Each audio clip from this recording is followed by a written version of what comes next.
Okay, guys, in Newton County, heads up, there's a cell right over Miami, moving almost straight east at 40 miles an hour.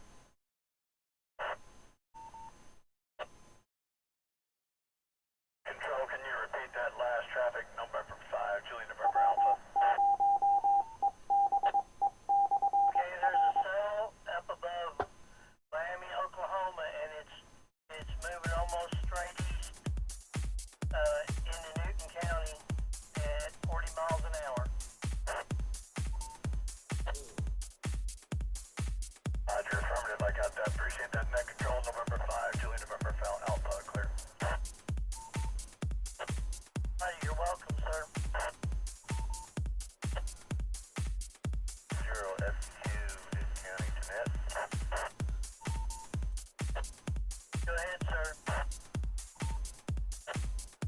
KC0 Foxtrot Delta Quebec, Newton County. I was going to check into storm spotters in Newton County. One of them will be heading north 86 Highway and Double N area in Newton County, checking out that storm. And this call sign will be KDL, KC0FBL, KC0FBL.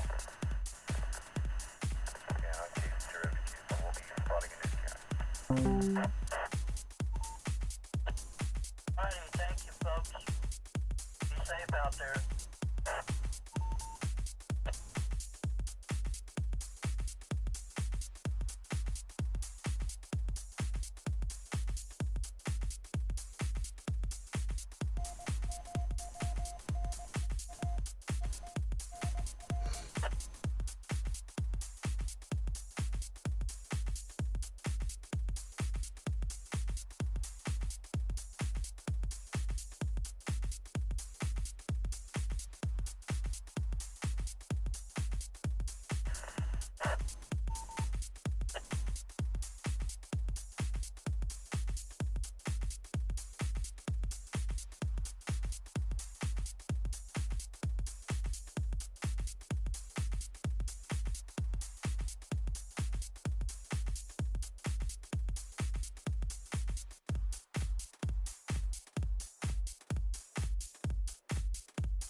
Hey, Hey, surprise.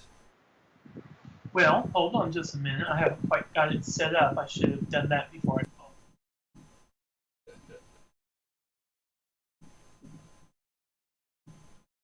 Your ears out. Right, there we go. So, I'm going to drop out for just a second, but I'll be right back.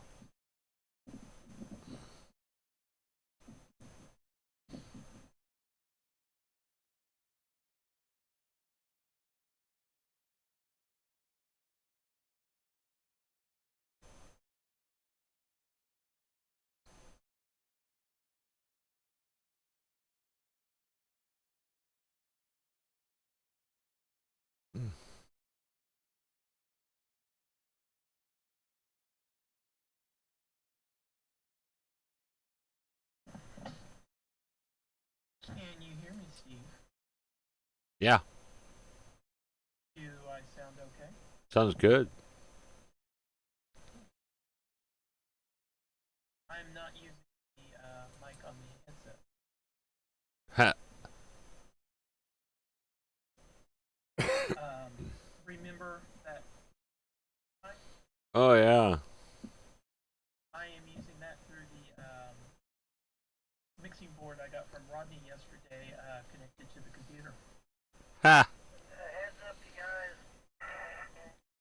That's cool. We set up after I got done with D&D last night and fiddled around with the boards. He said he thought that this sounded quite a bit better than what I had before. Huh.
Thunderstorm warning for southwestern Martin and central Jasper. Thunderstorm prompted, therefore the warning has been. However, small hail is possible.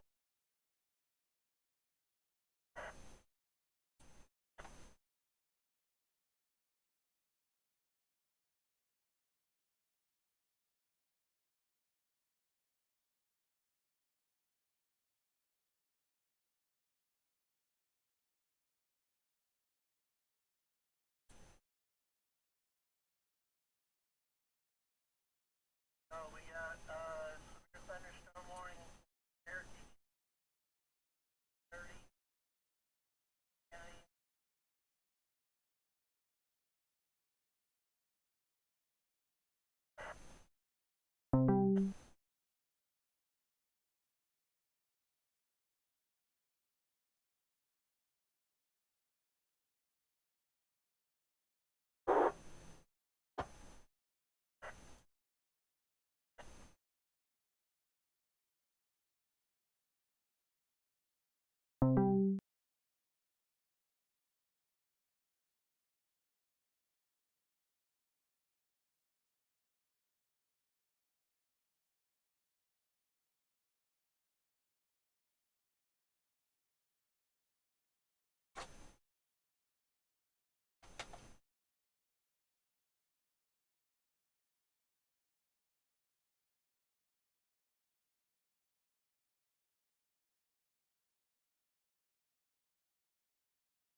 The Newton County is 6 at the south right now in Ottawa County, Kansas, near Ottawa. Miami. Just there's a very front and maybe held back a little bit on that. It's not moving fast in your direction. There. KZ0K net control.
got McDonald County in half and just county.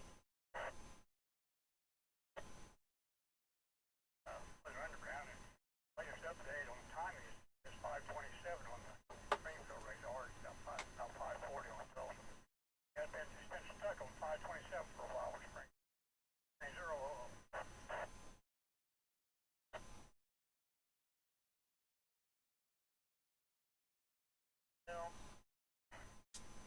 I got 5:14 here.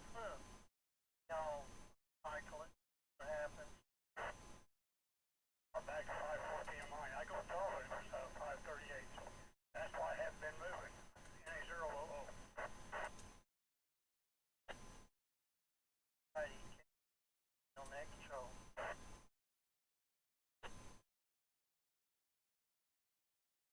Control, we show 1744 and 5 GNA.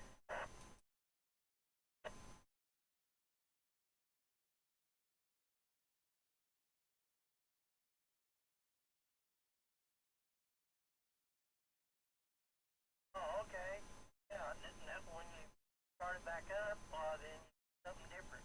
Now, now I'm seeing that storm that made its way in there right up above Seneca and headed for no show. Thank you guys. I had to pay attention up to see the radar froze up easy. Katie's okay now, net control.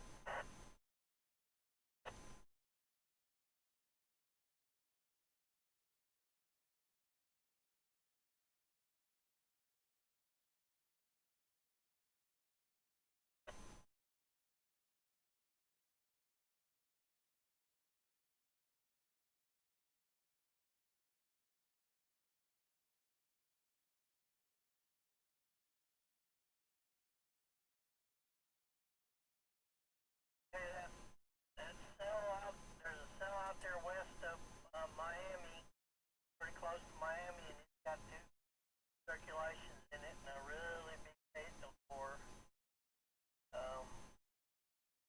Watch that. And there's another big hail core up right over Melrose.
A severe thunderstorm warning remains in effect until 6:30 for Cherokee County.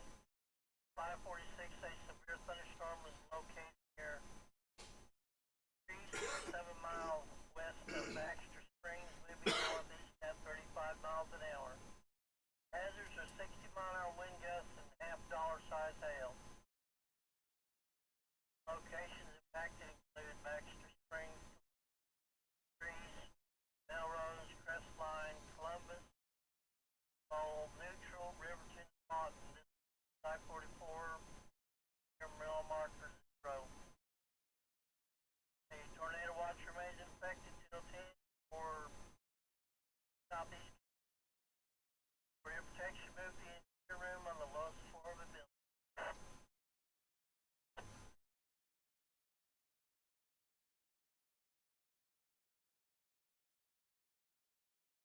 Katie's okay now, net control.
Oklahoma,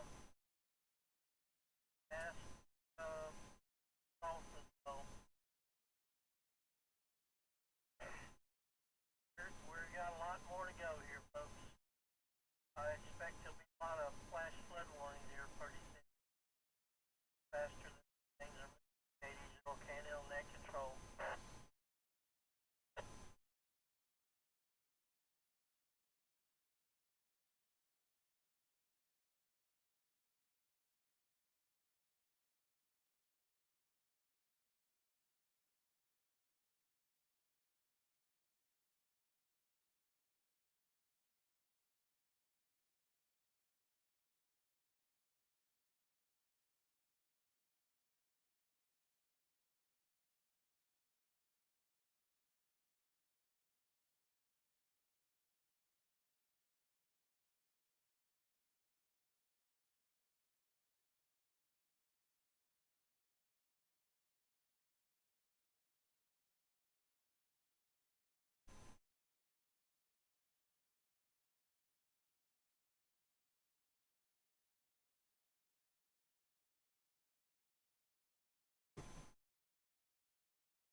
Weather Service says it's still over Miami. Gonna take a right turn, moving for southeast.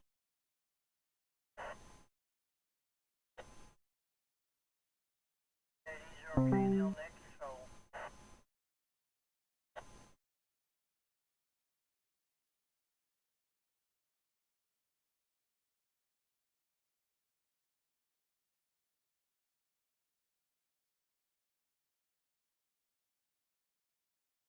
National Weather Service in Springfield is a thunderstorm warning for southwestern Newton, up northwestern Donald County at 6:45. At 5:54, a severe thunderstorm located near Quapaw or 7 miles east of Miami at 40 miles an hour. Hazards are 2-inch hail and 60-mile-an-hour wind gusts. Radar indicated.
The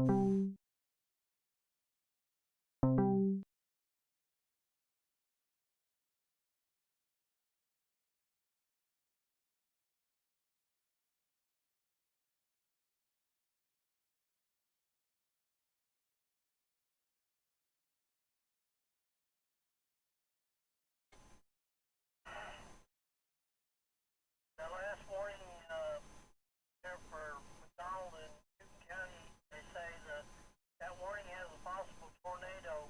Supercell looks like it's riding close to the stationary front, which may enhance the low-level rotation. You guys around Seneca start keeping your eyes peeled and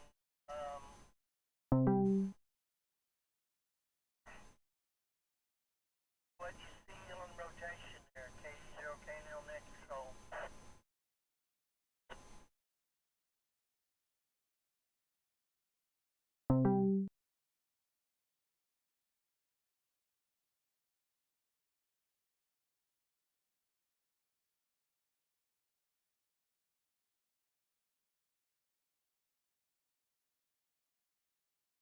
Good job there, Tommy Burton. Make that comment. Thank you.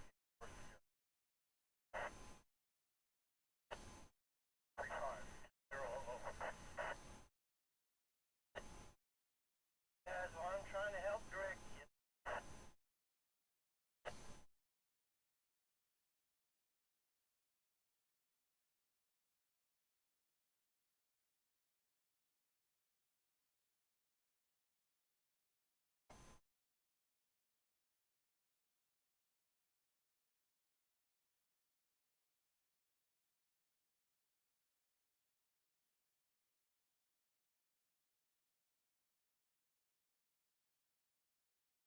The time is 6:00.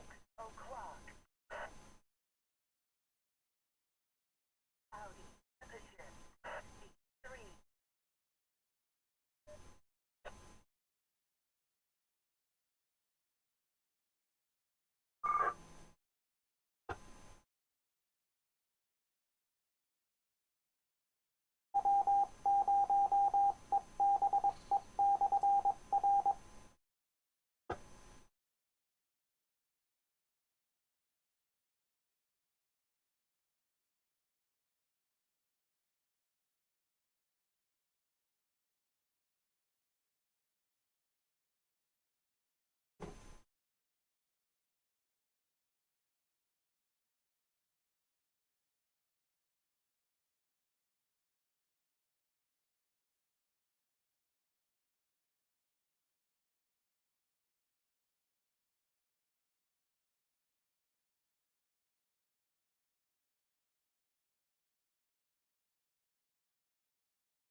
KC0 AIP to net control.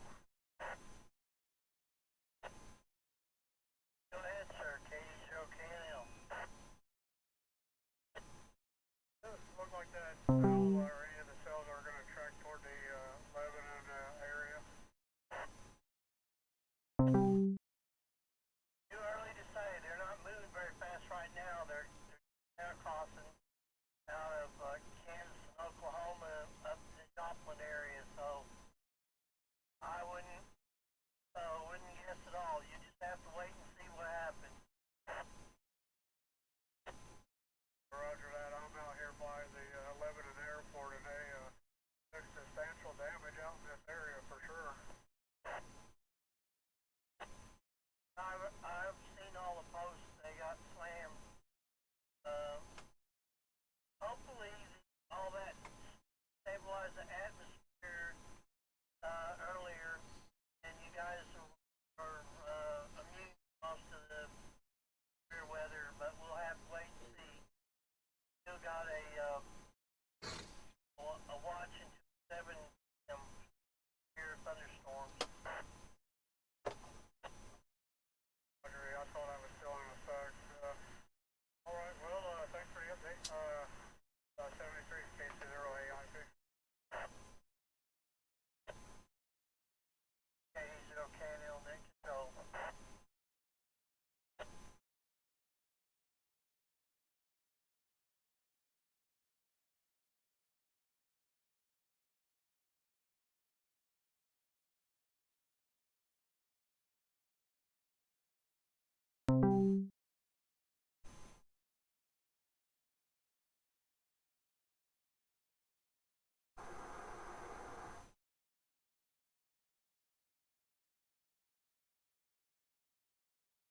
Cherokee County is canceled.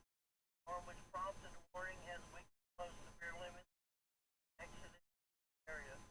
Therefore, the warning has been canceled. A tornado watch remains in effect until for southeast 80 KNL net control.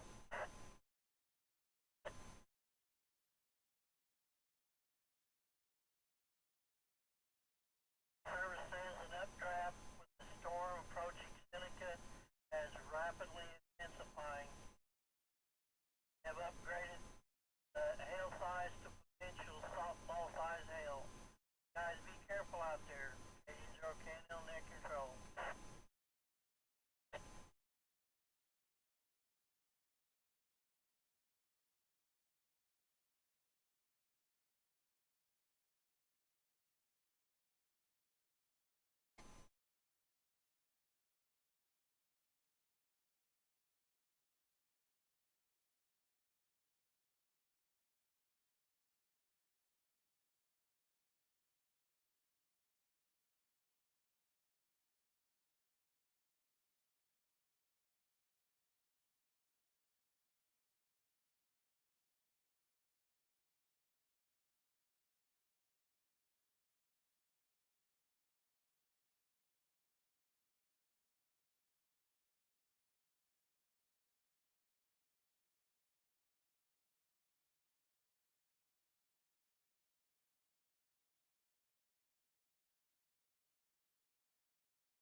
The hail core between Miami and they're showing a 3.75 inch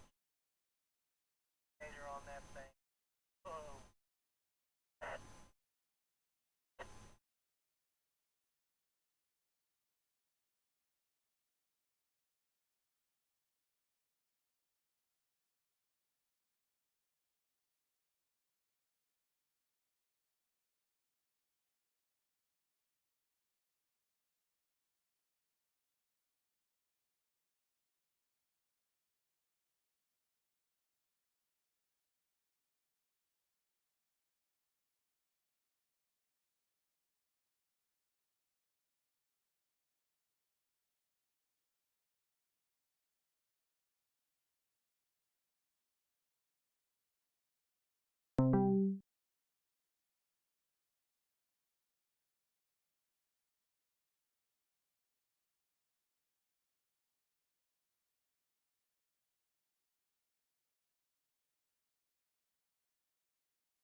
Thank you. Well, you should be in a good spot. Looks like it's, yeah, it's good. You're good. It's headed right kind of above, Goodman there. A pretty good vantage point right here, and, we got a little further south.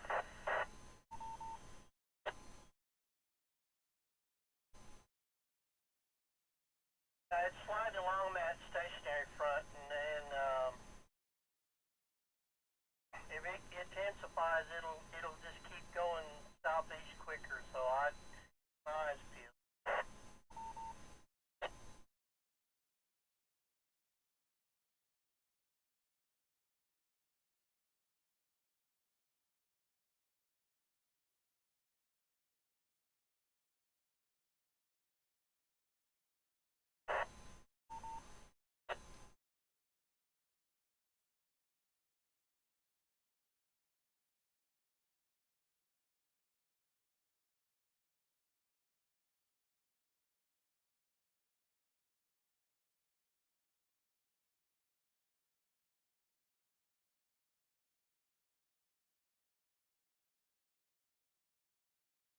There's a circulation showing up underneath Wyandotte right now.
Hello.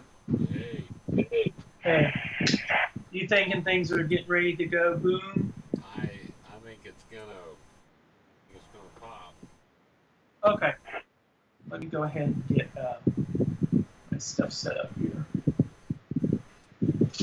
If you got better radar than I do, which I know you do, Uh-huh.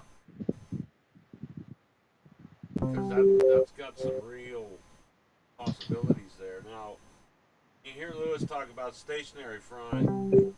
Take a circle down from about the middle of the second county up in Kansas, which Mm-hmm. it's I think that's Crawford County. Cherokee, Crawford, Bourbon. Probably. Is that right? And you draw it around, down a circle around, you got almost a 15-degree difference in dew points that thing's running into. So the storm that's happening up north that they just warned about, advisory, Mm-hmm. is over Stockton Lake. That's playing a hard game against that colder dew point. But the one down there crossing the border right at Highway 60 at Seneca, that dude it's got good high dew points and a lot of energy to play with. And this sucker's headed right for Cade's house. Yeah, I saw that. If he drop a little bit south and west, he might be in a good position. Yeah. Let me see what.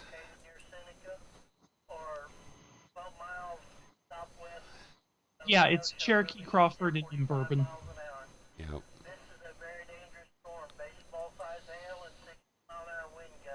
Yeah, that's the other thing. If you're listening to Lewis, I was up until I switched the board over to the PC. Right. See, that's the only thing. I can't do the Bluetooth, the PC, the USB audio, or the stereo channel 5 and 6 all at the same time because they're all controlled off of the same strip Right. or column. I have to pick one or the other.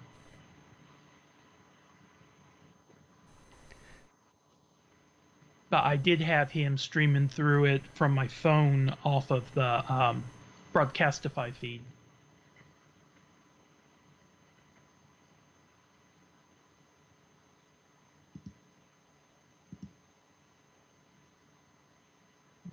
Okay.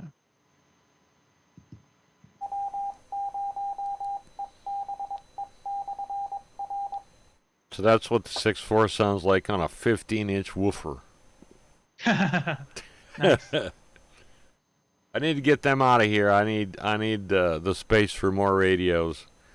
I've got a shelf built to hold up like an engine block and these two giant speakers in here, and I'm thinking they need to go. I was at one time I was considering, and I can't remember if we kept any. I think I kept some of the smaller ones, and I think they're either in my closet, my bedroom, or in here somewhere. But I had a 1 year for it was either my birthday or Christmas. Mom and Dad had bought me an Olympus stereo with a dual cassette deck. I think it was either 50 or 100. I think maybe it was 50 CD changer and a turntable. And it had not Dolby Digital surround, but it had Dolby Pro Logic's surround sound. So it had a center speaker, two rear speakers, and then two tall front speakers for left and right. I almost considered seeing about if it would be practical to wire one of those two tall speakers up for a speaker for a radio.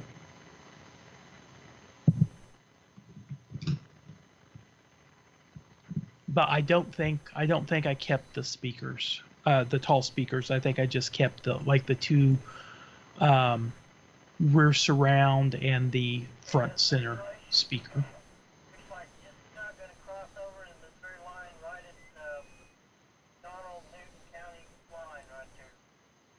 Yeah. The hook's not quite as pronounced as it was, but it's still got a really good hail core, and it's still showing that it's a mesocyclone. Right. It's gonna fall apart. I mean, I think that's kind of one of those. We know it'll do it because it doesn't have the air. That's what the storms have been doing so far too. I guess the interesting part though is that it did have that rotation going in it. Mm-hmm. Well, it would have had to have been, even though I wasn't really seeing a lot of really well-defined rotation. Like I commented later on, I'm not seeing anywhere near close to the ground. I haven't done the distance tool thing, but I know this is not even close to the ground, even on the half a degree tilt. And so it's probably rotating closer to the ground, and I'm just not seeing. But for it to have that hook shape, it's got to be rotating, because I believe that's what causes that hook shape, is how it's rotating and kind of hooking back in on itself. Right. Right, and I think, there was somebody on one of these channels I watched that could tell you exactly how high the radar was at those. It's got to be in the between 5,000 and 8,000 feet. Well, here, let me just zoom out here real quick, and I can tell you. There's the radar. So right there to where it shows the mesocyclone, it doesn't want to line up exactly, is 71.2 miles from the radar and is approximately about 5.8 thousand feet up in the air. That's where the beam is.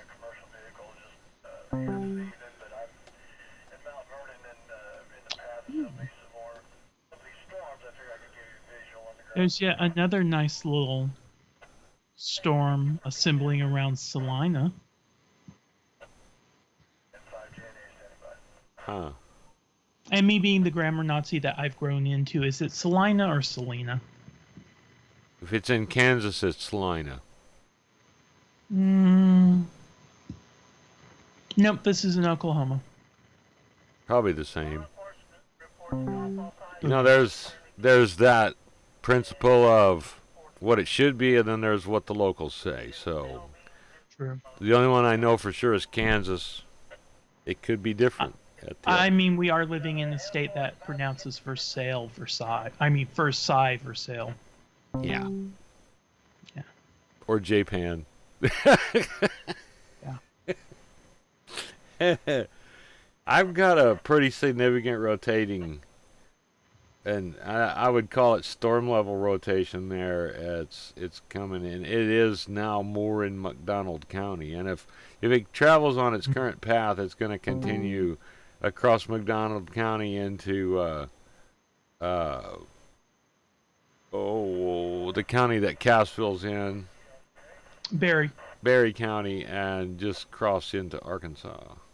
Yeah, I should know better on that one because that's the same county that Shellnob's in.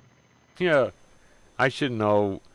That was always the nemesis county for the Prime Star guys because we never had Berry or Stone County when it came to.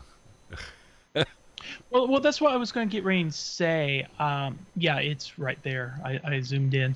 It's real close to the Stone County line, though, because I was seeing Viola. Looks like it's almost right. Well, actually, it does look like it is right on the line. And it's just a little bit south of Shellnob, maybe, 5-10 miles south of Shellnob. You want to share your radar? Yeah. I'm going to put that up. Okay, cool. If you can. I'll go down here. Because I've just got the lightning maps and the NWS radar up. I got that one there and start sharing. So it should be sharing now. Awesome. All right. Let me get.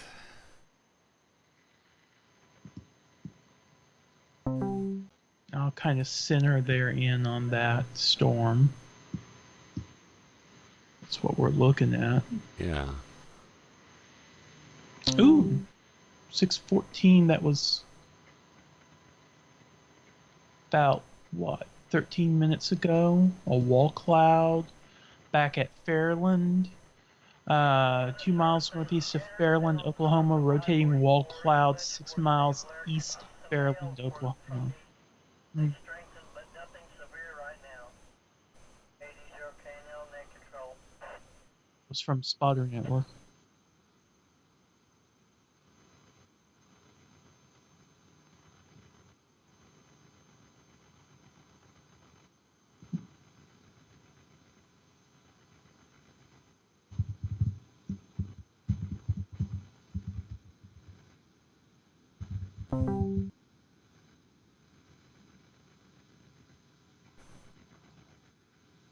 Let me get rid of my aid here.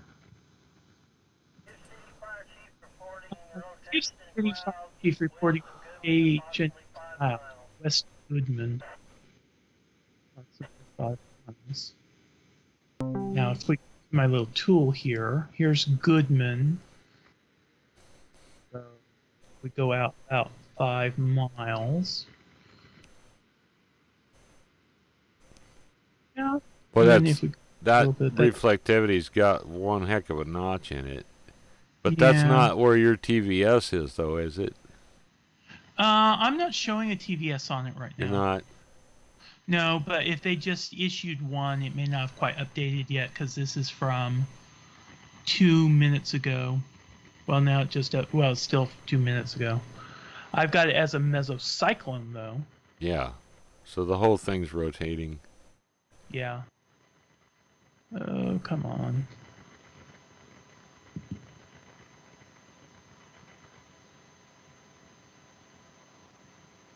Okay, I have no idea what that was. Okay.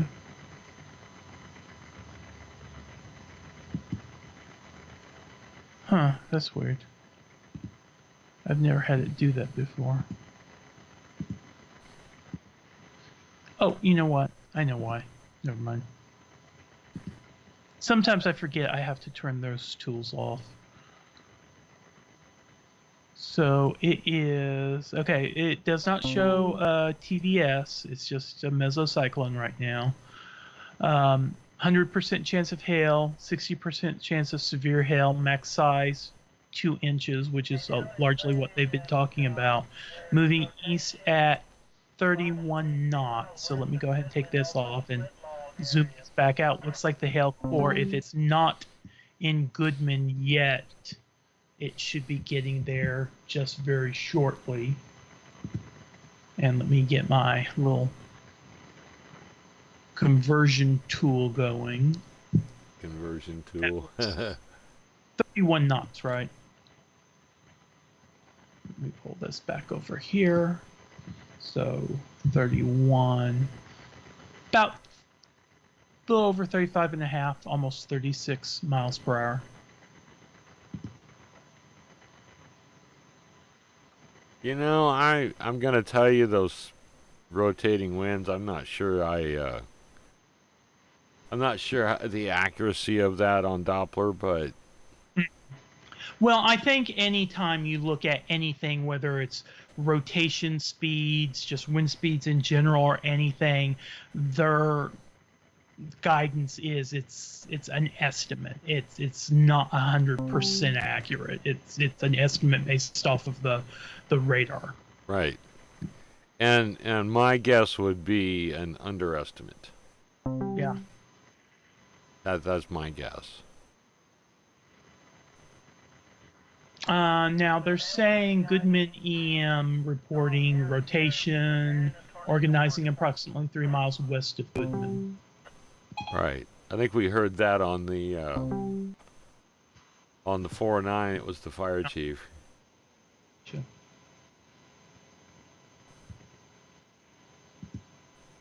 And they just issued a tornado warning for McDonald and Newton.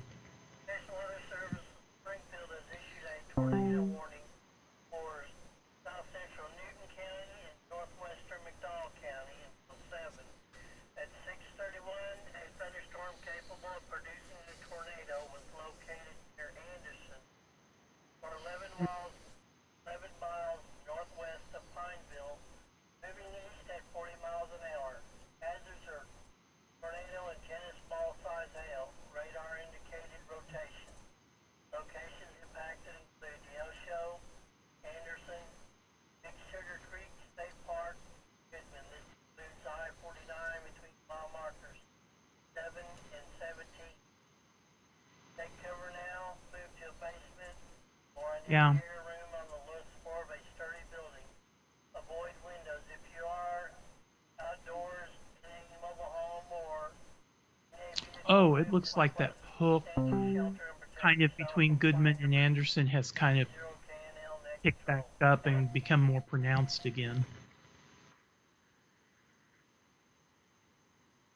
And the tag down at the bottom of the warning is saying hail 2.5 inches. Yeah, it's well. Earlier they had a softball-sized radar report. Ouch. I'm gonna redo my screen here. Well, that's about as far down as I can do that.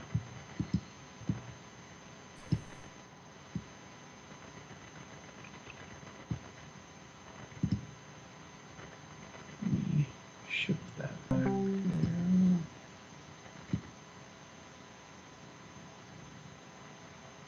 I'm trying to stay responsible so that I can show the radar and not show Weather check. advisory has been issued for Dade County until 7:15. At 6:33, Doppler radar was tracking a strong thunderstorm over Lockwood, or 8 miles west of Greenfield, moving east at 35 miles an hour. Nickel-size hail and wind gusts up to 50 miles an hour possible this storm. I really don't need that. Impacts include Stockton Lake, Lockwood, Arcola, Cedarville, Sylvania,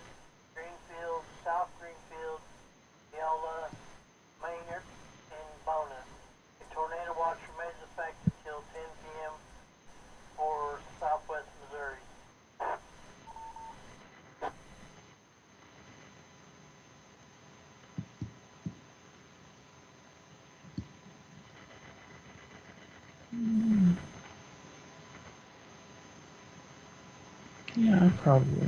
I'm going to go ahead and read that.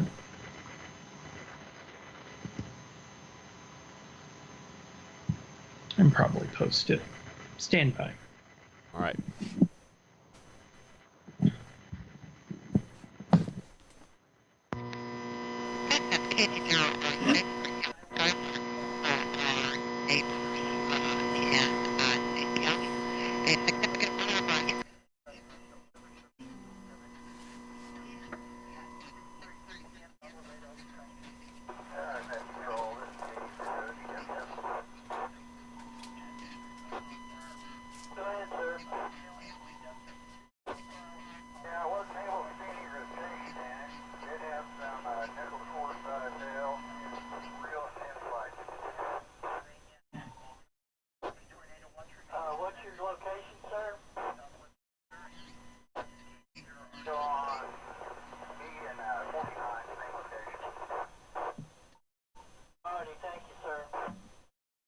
Did you get that through the repeater?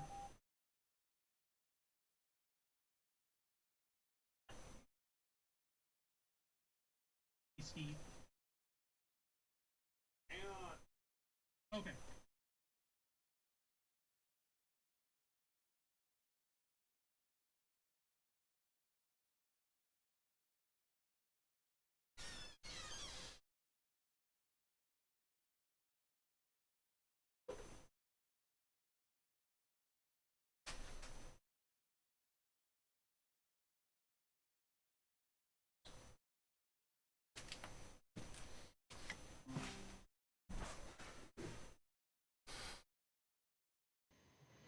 Okay.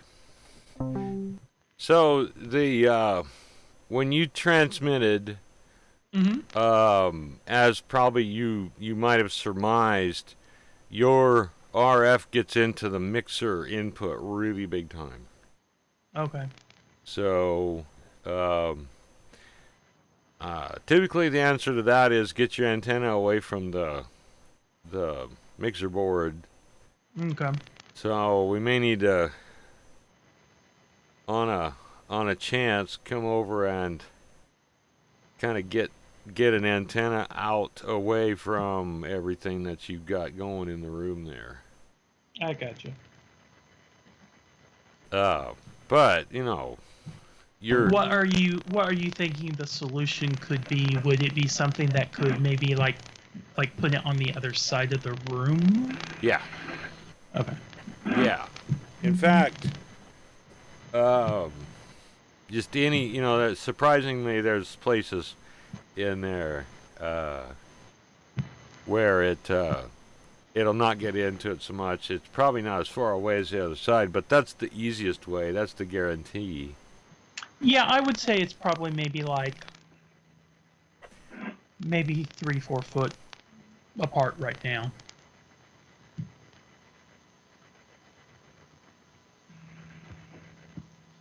And then this is that storm that they just issued the tornado warning on.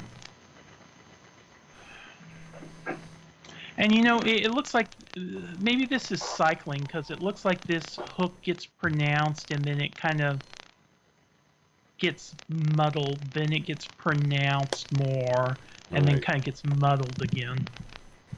Yeah, I mean it's still if the pivotal weather or the NAM is to be believed, which I'm going to say it probably is pretty good.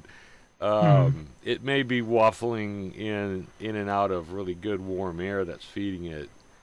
Um, I did not look at a sounding, but um, those storms that came through earlier really reduced the dew points and energy levels that are there.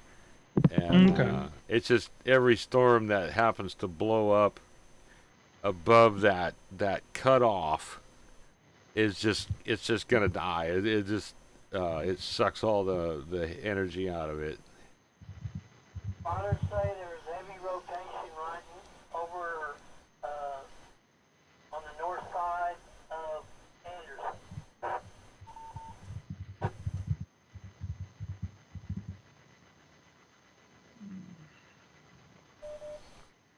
On which side? North. Okay, north side. Okay, yeah. You know, Which is kind of where that is.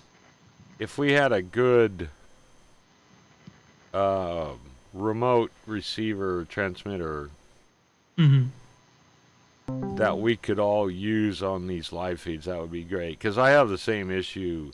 I've had to relocate antennas until I found good spots. We are Mm-hmm. stationed at 76 and I-49 in Anderson. We do have heavy rotation from the ground here. That's all we're getting right now. It's just rotation in the clouds, the wall clouds. There's that spotter. All right, thank you.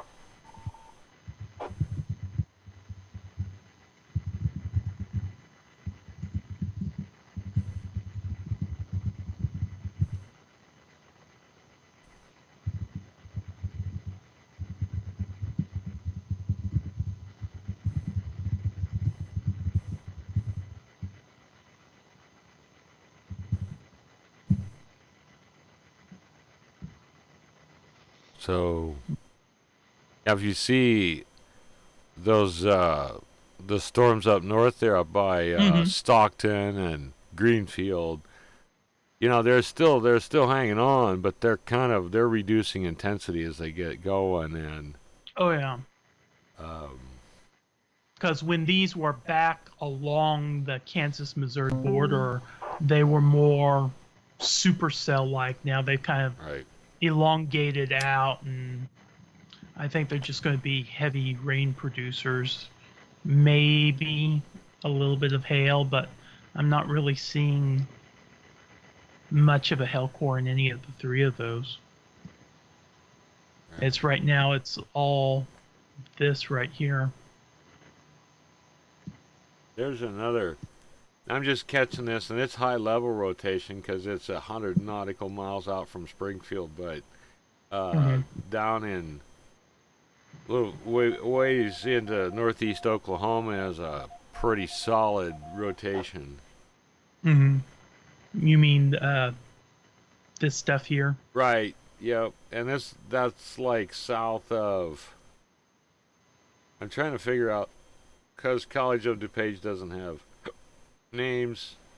Mm-hmm. It would be like Fort Gibson or Wagner down in that southeast or almost due south of Tulsa, Okay. and it's a big rotation in comparison. The rotation is still in this storm up in McDonald County, but it's not as defined. Mm-hmm. I'm switching over to Tulsa right now to kind of get a look at what you're talking about. KINX. I've got it saved as a favorite. I look at Okay. it a lot of times to see what's heading into our area.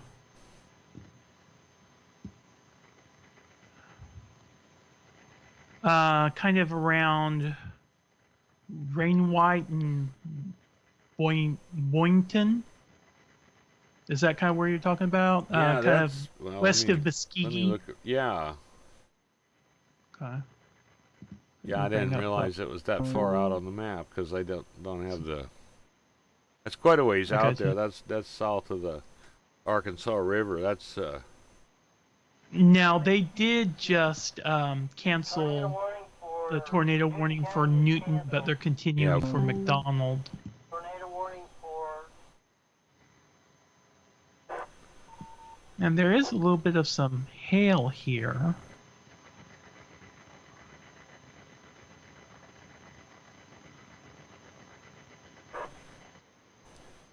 the tornado warning remains in effect until 7 for northwest McDonald County.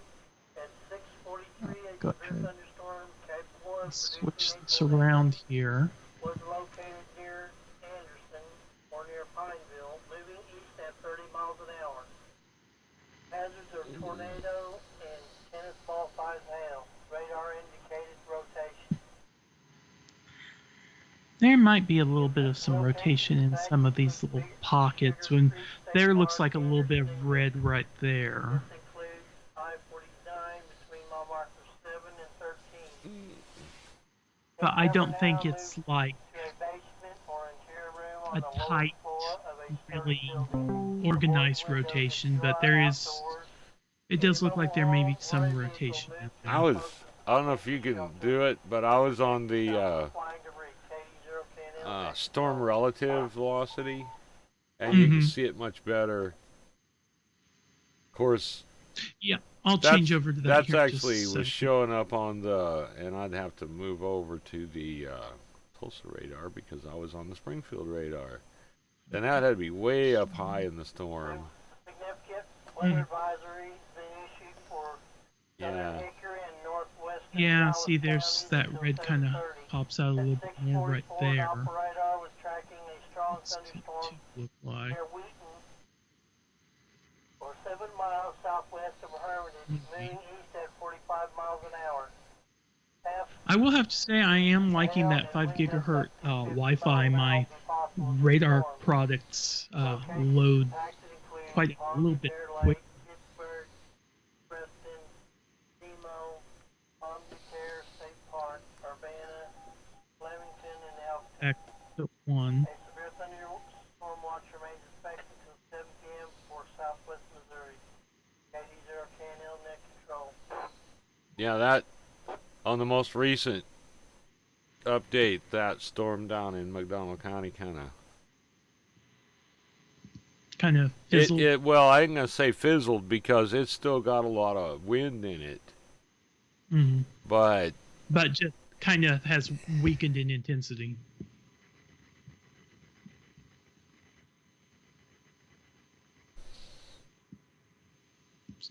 Let's go ahead and put the super res here.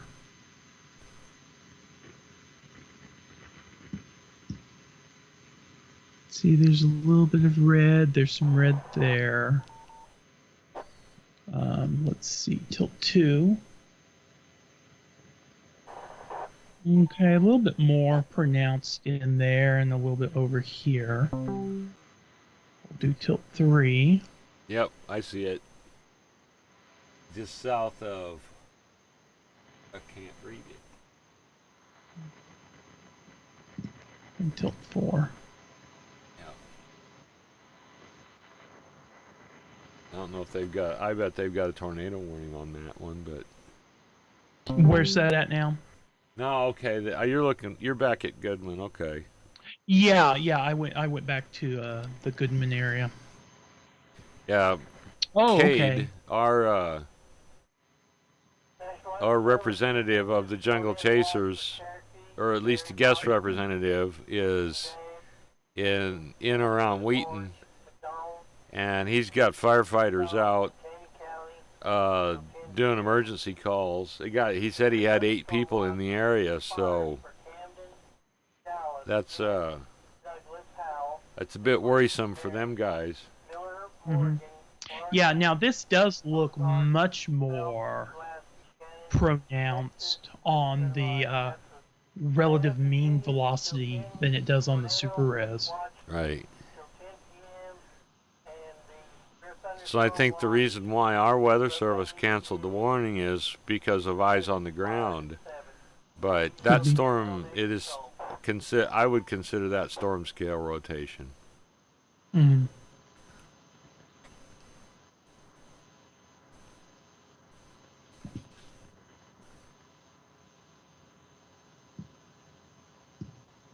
And we'll go back to reflectivity.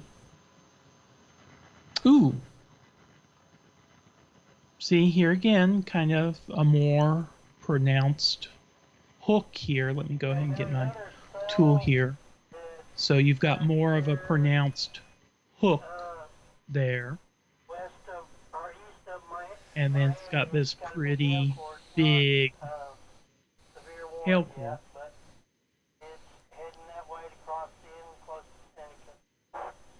Then let me go ahead and get rid of that. Pop this on out.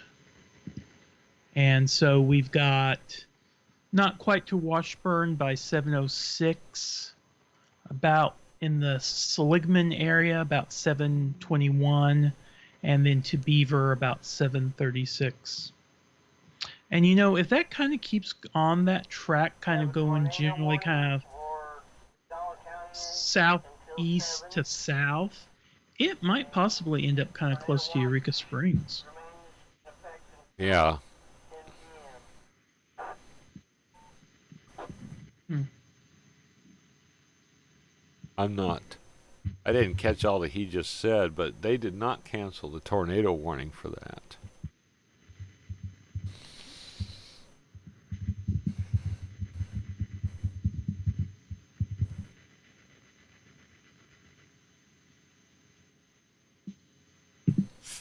Yeah, I didn't catch it either because I was talking. Um, Here, let me go ahead and pull that up.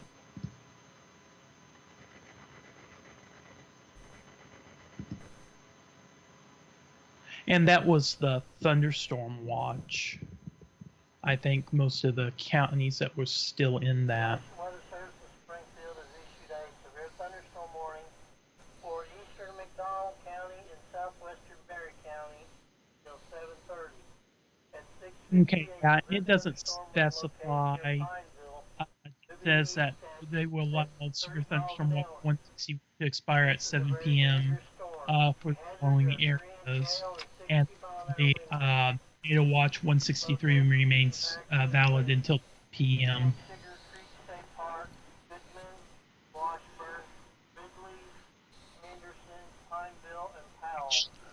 County had been dropped from the thunderstorm watch quite a bit ago, and then the counties that are still underneath the tornado watch include in Kansas, Cherokee, and then in southwest Missouri, Barry, Barton, Christian, Dade, Greene, Jasper, Lawrence, McDonald, Newton.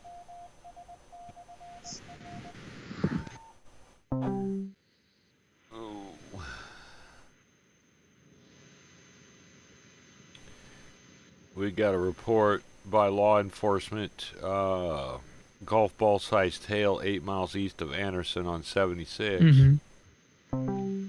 Yeah, and here, let me go ahead and get my tool here. 8 miles east, so right here's Anderson, and 8 miles east. So that's about where this hail core had come through. Right. So. Yep. And it appears they're not going to extend the the tornado warning after 7, so that expires in 7 minutes. 8. It's 6:55 here. It'll expire at 7. Yeah, I've got 6 minutes. Yeah. Or 6:53:20 exactly. Well, see, this is one thing that I like about this little sidebar. You can bring up multiple different things. A lot of times I keep it on warnings. So the top section is everything that's near the radar site. Right. And then the next section is nationwide. But I wish it gave you what time it expired as well as how long. But you can just look right here and see, okay, it's 6 minutes. Or if I want the exact time, I can just click on it. And then down here, it loads it up and I can see, it's good till 7 o'clock, or I can just click within the polygon here, maybe. Yeah. It's because I got to turn the tool off. You're using radar scope, correct? Correct. And then you can just click here in the polygon and click that arrow and it brings up the warning product as well. And you can see there it's 7 p.m. National Weather Service of Springfield has issued a severe thunderstorm warning for Newton County until 7:45. Only thing I don't like is this does take up a little bit of my real estate. You can, well, that just takes it away. Same thing, it's doing that. What I really would love to be able to do is I've got this 30-inch Apple Cinema display sitting behind and to my left. I wish I could hook up to my my iMac, but unfortunately the mini DVI output does not support dual link DVI, which is what this thing has to have in order to be used. Now, if I ever get the Mac Pro going, it does have a dual link DVI out. So, what I was telling you about with the multiple PC. Yeah. I don't know how well the Mac support is on OBS for that, but instead of trying to do hardwired connections, it's through an Ethernet. So you put all of your computers on an Ethernet network, and you can share video from each one to the other. Okay. I heard Rodney mention that you kind of need to go with a gigabit, but I'm just using 100 base T here, and I'm not doing very much. I'm not doing a lot of streams. Like, I mean, if you were going to do TV broadcasting, yeah, you need gigabit Ethernet, but without it, the 720 video, you could do 8 or 10 just as a home network, and so you could have that other machine running and feed it just in as a scene. Okay.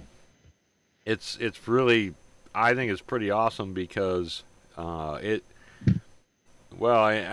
honestly, some of this I'm hearing from the gaming world because people are trying to stream real high graphics use games, and so they can game on a machine. They just start NDI on a instance of OBS, and then they have a streaming computer that does all the hard work. Yeah. So, same thing with radar and any other graphic intensive stuff. Although I'm not struggling too hard with this, it's 16% CPU use. It's not bad at all. Oh no, definitely not. But And there is quite a bit of crossover, I think, between streaming, whether it's like for audio streaming, video streaming, gaming, podcasting, and stuff like that, with the computer gaming world, because they number one are a lot of the people who have a lot of the high-end graphic intensive setups, but they also are a lot of the people who kind of got in, besides like the YouTube crowd, to really stream their gameplay so that other people can watch them play their video games. Hail signature on it. So if you're kind of in an area and south of it, you better watch out. So to translate hillbilly, you've got Pineville on the center of the screen, and you can see the pink area. 3.5 inches, about what? Almost softball sized? Probably. Yeah, right in that area right there. So, and I'm sure those who are not highly attuned to weather service things, the reason they know that where you got it circled, that's great. The reason they know that is they calibrate their radar constantly for hail sizes, and these are based on reports we get back. Like a little bit ago, we had golf ball size hail reported. Well, they will time that to the radar reflection, and they can indicate to us when we're about ready to get hit with watermelons and Volkswagens. Yeah.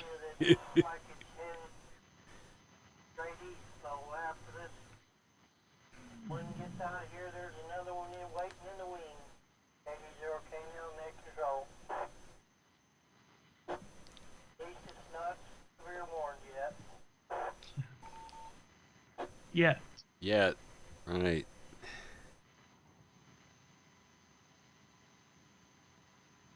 Yeah. To quote the title of a James Bond movie, "Never Say Never." Again.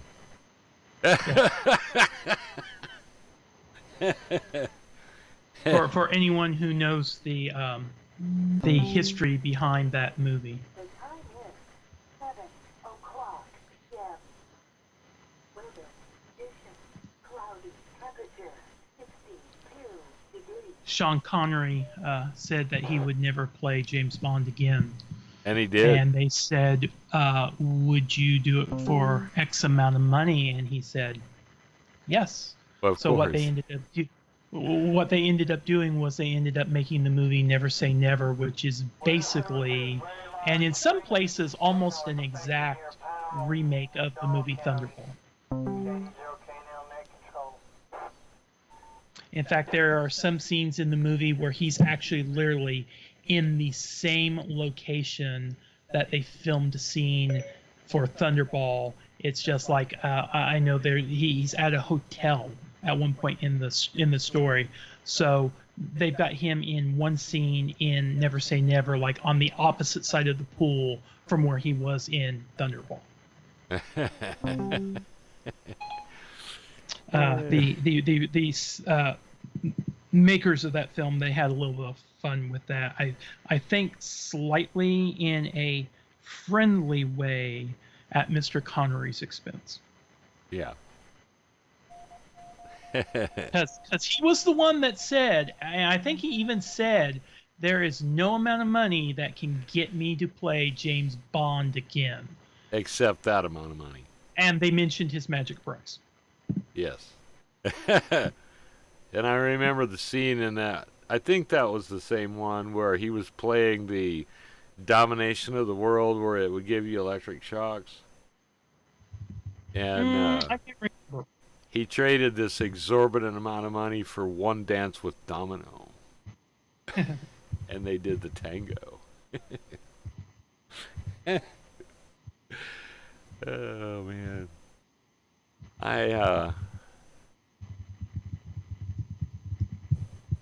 That's pretty severe, that downfall of rain there and that hail core. That's pretty Yeah, that is either this pinky part here. This is either tremendously heavy rainfall, or much more likely hail, and this kind of purpley bands right here. That's almost certainly hail. right. But most of this pinky stuff is, in all likelihood, it's probably hail too. It could potentially be like the heaviest downfall you could possibly imagine, but usually whenever it comes into these pinks, it's returning enough energy. It's usually hitting solid material, so that's why it's usually hail. Yeah, and that's useful. Yeah, because you would not want to fly an aircraft into that. No, definitely not.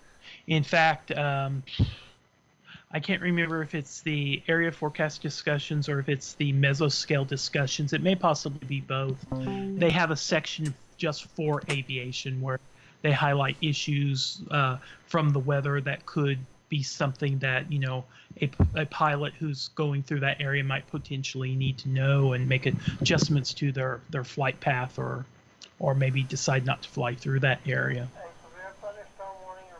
Are you have you got the vectors on that? The storm there just south of Veneta? Just south of Veneta. Yeah, you see where Grove is, and it's just to the... Because that was a question that I got, whether or not there was a storm following it, and based on what I saw, it didn't look like there was a significant one. It moved to the north.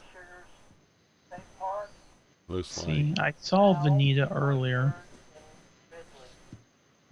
I was thinking it was down here in this area.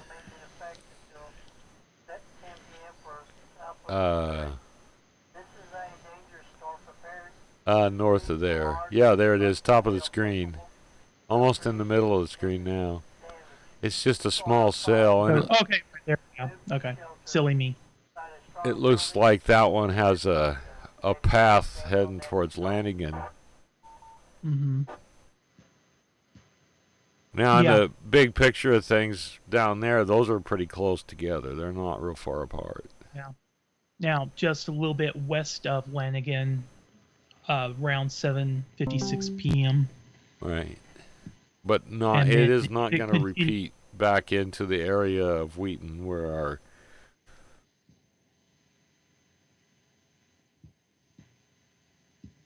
young Yeah, firefighter is at.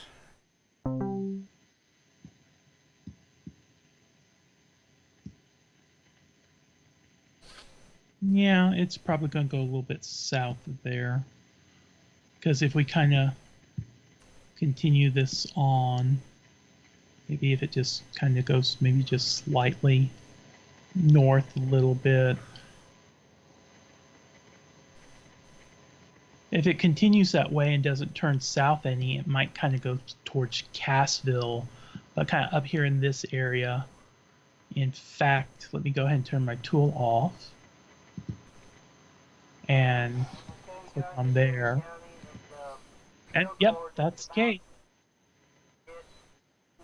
Your county out west of Washburn right now. Is about Longest panel still back ways in McDonald County. Yeah, it's still kind of about languishing. 6 miles Yeah. northeast of this top part of that hail core. Yeah.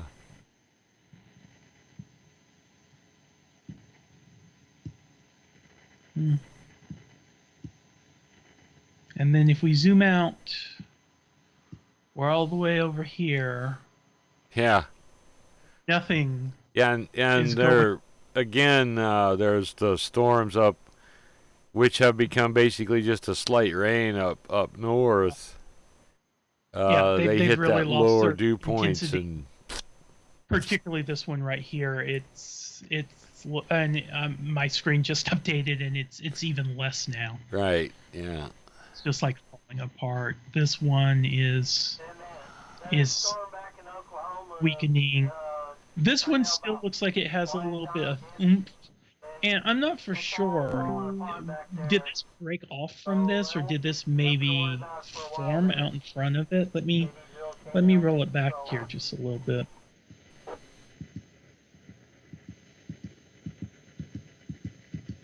No, I think that was part of it. It broke off. And then if we kind of advance it here, kind of watch it as it kind of separates as it comes up to Greenfield.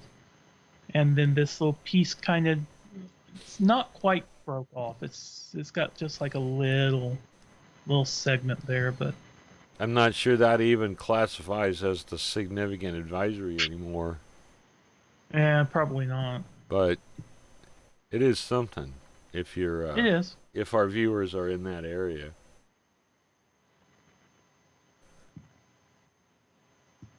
We're watching this again. This is what I do. I zoom in, I zoom out, round. Yeah, you got to kind of see where things are. Yeah, because it's very easy for you to get extreme tunnel vision and just focus in on one area of the map or one particular product or one tilt and just completely miss something. Right. And then it's nice to have where you can do like dual, and if you're on the desktop version you can even do quad panes, but then sometimes you put up too much information and it's like, okay, Yeah. what do I look at, what do I pay attention? Yeah. So I only usually use this if there's 4 specific things that I want to see all at one time, and I'll look at it for a few minutes and then I'll switch back. I usually spend either in dual pane or just single pane. Right. Yeah.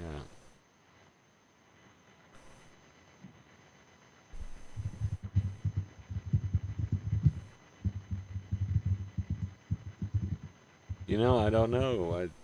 Once this kind of hits that,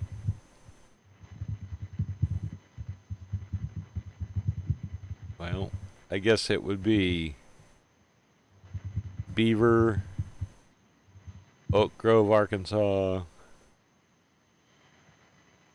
It's kind of out of our CWA. Mm-hmm. Now Yeah, that'll the rock. the the NAM North Mhm. American model is showing that these colder dew points move further south and more to the east as the evening progresses, Oh, okay. and so that kind of throws the northern parts of this into a more like diamond that you can see almost in the middle of the screen. That's going to Yeah. be soon. That'll not have that high dew point of 71, 72 degrees. It'll be more like 58. Okay. And this is just kind of a bump. If you looked at that screen on there, there's kind of a bump of high dew points that kind of eked into the bottom corner of Missouri, Mm-hmm. and just it's triggering this development. Whereas it's not exactly following their initial forecast that we had earlier. Mm-hmm. So, good news, I suppose. A severe Yeah. thunderstorm remains in effect until 7:45 for Newton County. At 7 That's p.m., a severe interesting. thunderstorm was located near Granby, or 10 miles northeast of Neosho. For some reason, the text is not available right now on this thunderstorm warning for Newton. Yeah. Yeah. I think those are the only two. Yeah. Those are the only two warnings in the CWA. These are flash flood, but Flash they flood. are just and they're just outside of the Springfield watch area. Right, that's Hold on. That Paducah. Paducah, Kentucky's Weather Yeah, Service that's office. Ripley County and Carter County right here. Yeah. And this is Shannon in Oregon. For your protection, move to the interior room on the lowest floor of the building. There's pretty good ways out there, man. I've been there a few times. I've been through Oregon County for sure, because there is in Oregon County. In fact, if we go back here to the map for a second, right here is there, right on the border, and it kind of makes it look a little bit odd, I guess, like it's not right on the border. These two towns, Thayer and Mammoth Springs, Arkansas, are literally on the border. You cross the street from Thayer, Missouri into Mammoth Springs, Arkansas. The fish hatchery is right there on the border. In fact, Yeah. Technically, I believe it is actually in Mammoth Springs because it's on the south side of the road. My grandfather was from here. Oh, yeah. So went down there a few different times, and then both years that me and my dad went to Memphis, we actually came down through there, through Mammoth Springs. I don't know if this is exactly the way that we went, but you eventually you go through here, through Arkansas, you go through Jonesboro, then you end up going through West Memphis into Memphis. So that storm, the north part of this complex right here in Diamond, they've expired or canceled that warning there. Correct. In Diamond. So this polygon will probably go away the Yep. next time the radar updates. So really the only thing that's left is the big storm there between Pineville This is and here. Washburn. That's going to go into Arkansas. Yep.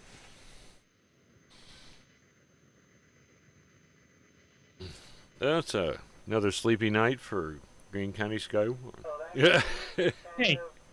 Hey, sometimes, I mean, I kind of like seeing the storms and stuff. I would much rather do like a spotting or chasing during daylight hours where I can actually see the storm structure and stuff.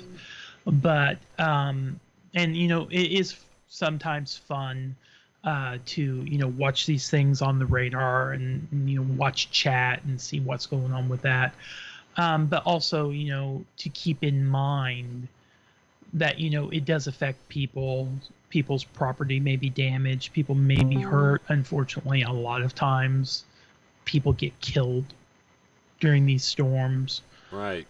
So I would rather it be a complete total bust and not get any severe weather than someone get hurt or killed. So I guess for me, I'm like, I'm okay. Yeah, we were expecting maybe like DEFCON 3, DEFCON 2. I'm all right if it doesn't get past 5 or 4. Near Washburn, or 11 miles southwest of Nashville, moving at 35 miles an hour. Well, Hazard wind hail, 60-mile-an-hour wind gusts.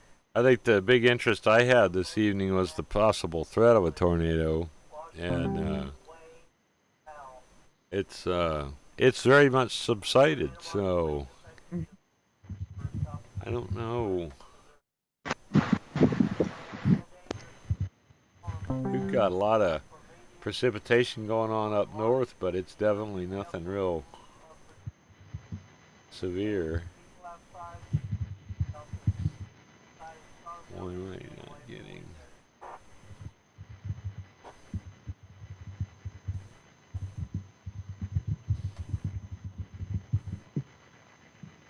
I think the radar mosaic is broken. Oh, why is that? Well, I'm showing a pretty heavy precipitation to the north on the radar mosaic, but when you click on it, it's like ain't nothing there. You mean they're around Diamond? No, and you go up north, up Topeka, Omaha. Oh, Radars. They're kind of showing stuff that's not like Topeka has a what looks like a big storm off to the east of it, but when you actually go to the radar site itself, there's not much going on. So yeah. In fact, let me just press this and make sure that everything's loaded. But I'm showing them in clear air mode. yeah, Well, okay, maybe they are. No, I think they. Yeah, But- they're in clear air mode. right. But if you look at the radar mosaic, and at least on College of DuPage anyway, it's showing a fairly strong line between Topeka and Kansas City, which is not there. I see just like maybe a very if you can see where I'm looking at on my radar, I'm kind of outlining it. A very faint return, but I mean it almost looks like nothing. It might be insects. Maybe or smoke or something. Yeah. And then if we put that in motion, No. In migrating insects. yeah, maybe. Those are mosquitoes headed to Kansas City to destroy their barbecue for the night.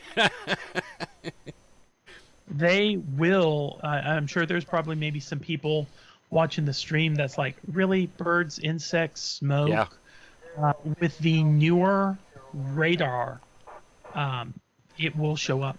I've seen more than one time where bats are leaving the cave in the evening, or a mayfly hatch will have a significant radar return. Radar images that I've seen. I don't know if this is going to storms east of Tulsa are going to start building again or not. But let you know, keep you through orbit. No, I think since it's not going to get hard thing, I think they're going to lose part of their steam.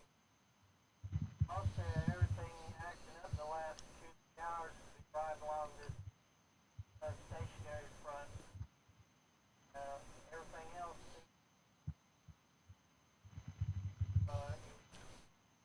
very Well, poor Rodney's going to miss out tonight.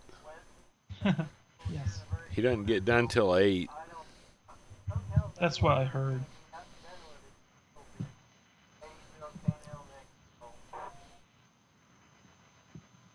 Do you have? I see a lot of red specks on there. Is that your lightning? They don't really. No. Okay, hold on just a second. Let me do one thing here real quick. Let me go to layers. Okay, like around Anderson, are you talking about like these red circles? Yeah, red spots. Okay. And now they're gone? Yep. Yeah, those are my spotter network people. Oh, okay. All right. Now, if you'll kind of look, let me put this back to warnings. Let me find an area like down here underneath this hail core. Do you see like the little white, almost look like little lightning bolts? Yep. Okay, and if I zoom in a little bit, yeah, those are my lightning strike indicators. Okay. They don't really do much of anything. They show up. Right. But at least it gives you kind of an ideal. Yeah, I've got lightning maps up on, and that big giant hail core is actually not so much. But I don't know, the lightningmaps.org, and you zoom in on these places, you can see what the radar delay is because Weather Services Springfield has issued a severe thunderstorm warning for southern Berry County. looks like Jay's cutting out on the Facebook page. Mm-hmm. Located near Washburn, for 11 miles southwest of Nashville, moving at 35 miles an hour. Hazards are golf ball size hail and 60-mile-an-hour wind gusts. Sources radar and Well, heck, package includes not much to stream till this one's dead, but Shell Knob, Washburn, I don't think we're gonna have any more development. It looks like Roaring River State Park, Yeah. nothing of significance anyway. or Eagle Rock and Arrow Point. A tornado watch remains in section I'm gonna keep our southwest of the street. our focus on the Greene County stuff. On the Lewis Okay. building. 80 volcano next to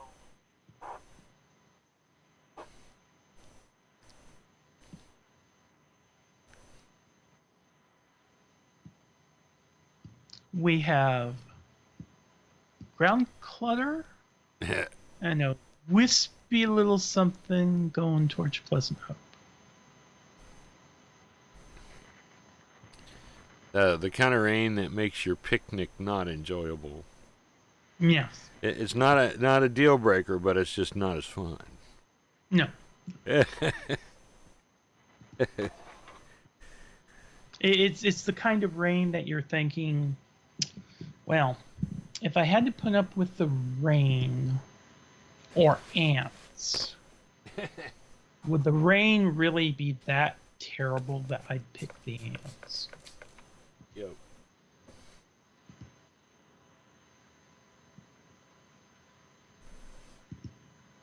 In the very corner of McDonald County, on the southeast corner of McDonald County, circulation popped up, Uh-oh. about to cross over into southwest Berry County. It's got a GPS signature on it, but and big. Oh, okay, yeah. See it? Yep. We looked away and it popped to TVS.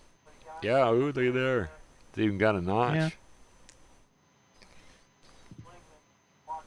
That's the... Okay. Let me just make sure I got the newest frames loaded.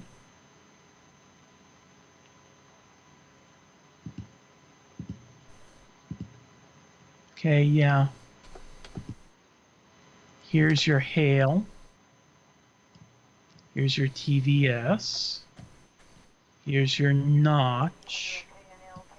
And I don't really see a whole lot here, but I see this Go ahead, Heather. right here. And I'm assuming that's going to be your rotation couplet. Yeah. Yeah. Well, you got the inflow notch there that Right here. rotating will suck it kind of.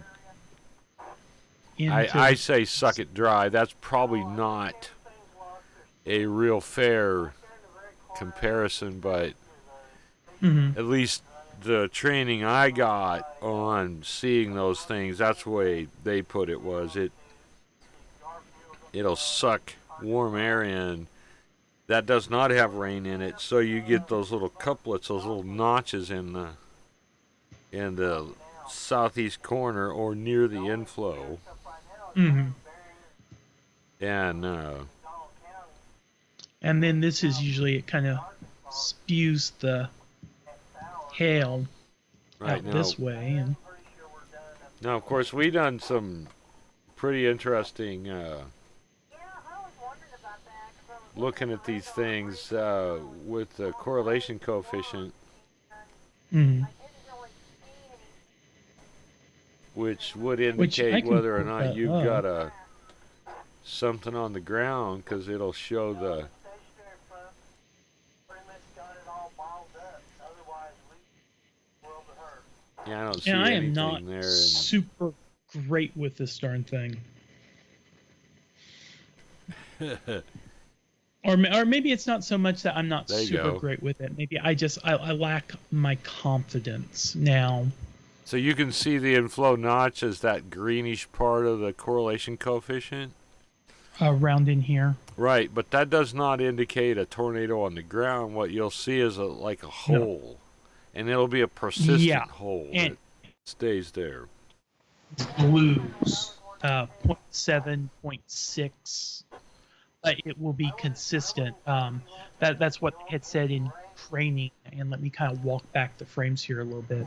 That if you have something that just pops up on like a frame, and then that's probably going to be what they call a TDS, or a tornadic debris signature. Yes. Whenever it's persistent for several frames, and it's uniform and it kind of follows with the way that the storm is going, then that is probably likely a TDS, and Now, that's now the truth indication is, of actual you kind of almost saw something there, but the truth is, none of those things can guarantee that's what you're seeing. But Yeah. if it's a big enough tornado to suck debris into the atmosphere, generally that's how you see it. Mhm. But interesting thing there is, sometimes the Weather Service will issue a warning on a tornado because they don't have eyes on the ground to see for sure. But Yeah, it may be an area where there's not a lot of spotters, or right, it may be an area that's way off from roads, or where people can easily get to them.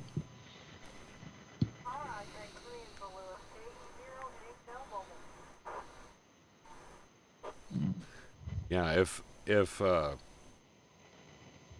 guess what I'm saying is sometimes they err on the side of caution, which Which to me, I don't see a problem with that. I No. know sometimes the Weather Service and meteorologists, they take a bit of flack from the public. Well, you said that it was going to do this and it didn't do. yeah. If I can get on a small little soapbox for a moment, I think that's kind of a bit unfair, because I think a lot of people do not realize how many multiple layers of information, how many variables there is that goes into forecasting what's going to happen with the weather. Any one of those, just one of those slightly changing, will radically change that forecast, let alone 5 or 6 different things that change quite a little bit. But I would think most people would rather take a few minutes or an hour out of their life to maybe take shelter, or to maybe be prepared to immediately take shelter, to be conscious of what's going on, to try to keep people from getting hurt or, heaven forbid, killed, that, we would be willing to say, you know what, it didn't do it this time, but you know what, I'm going to be ready in case it does do it the next time. We'll be prepared and we'll seek shelter, and hopefully nothing bad will happen. I gotta say, the last big deal we had was when the storm blew across Table Rock Lake. Yeah. Which I'm looking at your feed and I'm seeing blue. Yeah, I just now saw that kind of west of Seligman. It just popped up on the last update. Right. Yeah. And that's kind of a little bit like what we are looking for a TDS. It would definitely be in these, there was one that was 0.5. These 0.6, 0.7, 0.5 values, these blues. And they said that they are watching the Missouri-Arkansas border area for further development over the next couple of hours with higher dew points. But better instability is expected to shift south.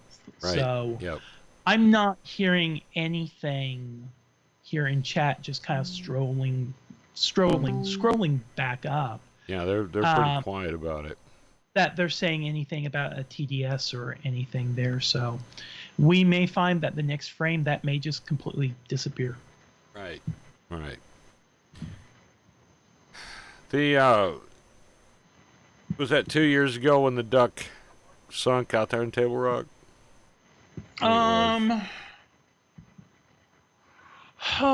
Maybe it has been by now, or maybe it's 2 years coming up this July. I think it will be in I think July. It will be, yeah, because I think that happened in 2018. Right. And see, it kind of went down, but you still kind of got this little donut hole right there. Yeah, that's not fitting in with persistence, really. Yeah. Or it may just not be a definitive one either, And I wholeheartedly would think if this was anything, they'd be talking about it in chat. Right. You've got Cade and his fire spotters. I got to take this off. Right up here, they would probably, as long as this isn't, too heavily to obscure anything here. Yeah. And it's still somewhat light outside. They'd probably have possibly a visual on this. I would be hearing something from them or someone else. We've got right here at Washburn, right by there, we've got one spotter there, and we've got another spotter right there. And then down here by Seligman, we've got a couple spotters, I think. Let me kind of zoom in here real quick. Yeah, we've got one here, and we've got one here.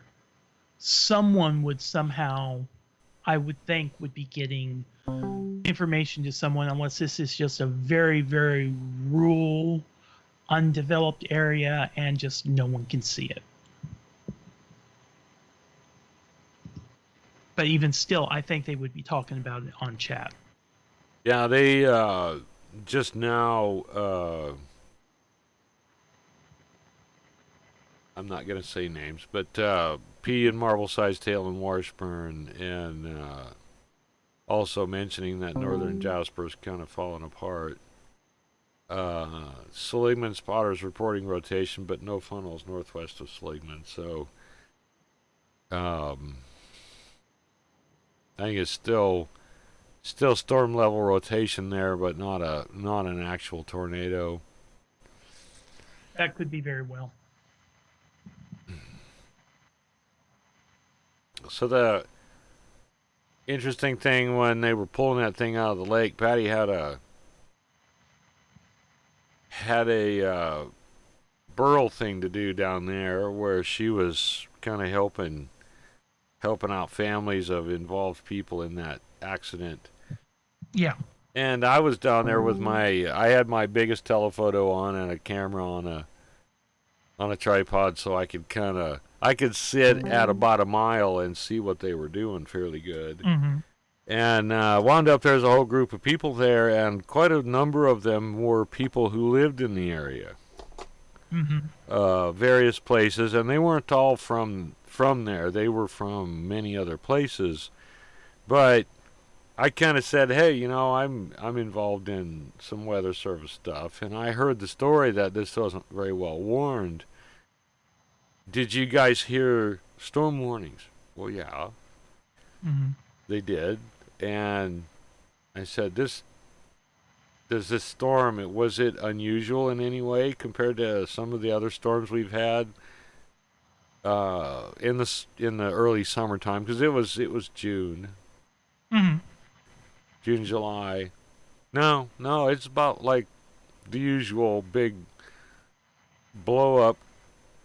They didn't know weather terms. Like, I'd be like, well, it was a QLCS type storm. Well, it was a big front that moved through with a lot of wind, is how they put it.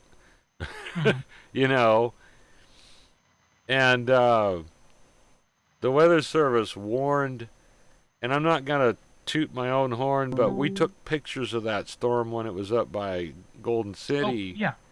You guys pretty much almost followed it into Springfield, or at least close to Greene County. Right. Well, we had to weather the storm there on Highway 160. We pulled off in a big parking lot and aimed the car into the wind and just let it blow through. And Can you hold that for just a second? I'm getting a phone call from a spotter.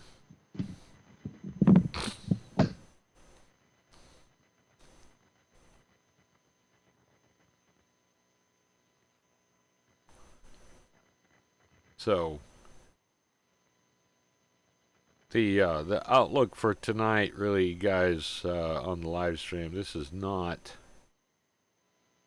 panning out to be a big night of storms. Still getting some recent reports, at least within the last 5 minutes of rotation.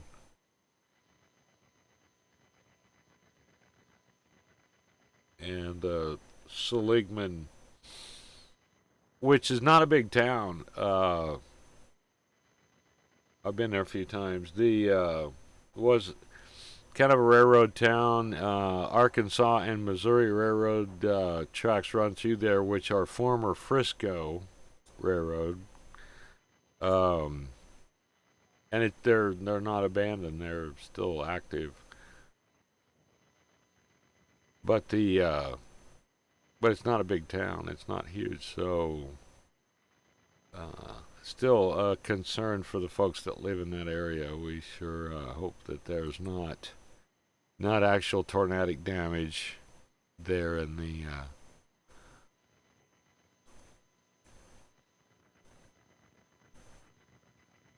in that. So I think I can probably.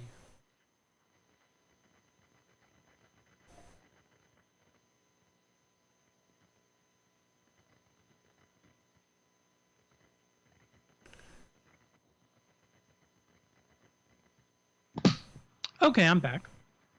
Alrighty, I was just kind of explaining Seligman and Washburn, which are old railroad towns. It used to be a Frisco line that runs through there. It's now operated by the Arkansas and Missouri.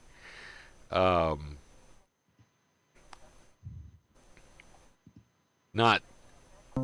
Gateway is Arkansas, so they're right on the border.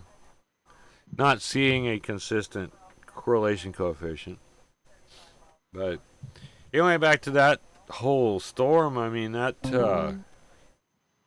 was kind of an impromptu chase for us. We were not going to go storm chasing. We just wanted to go out, and we ended up at the Phoenix Quarry up by Walnut Grove.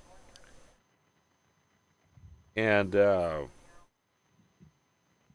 we kind of took a weird sidetrack to the east, chasing a big storm that was moving in from the northwest. And then was like, well, the big show's going to be west. And Patty's like, you want to run? You want to chase it? And I'm like, well, yeah, let's do it. She goes, let's eat first, though. We ate in Buffalo.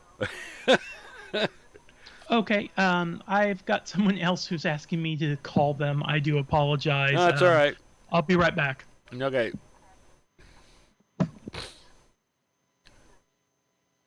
So that's where we ended up eating at a restaurant in Buffalo, and I don't remember the name of it now, but it was a good one. Right on the square. I'm going to look that up.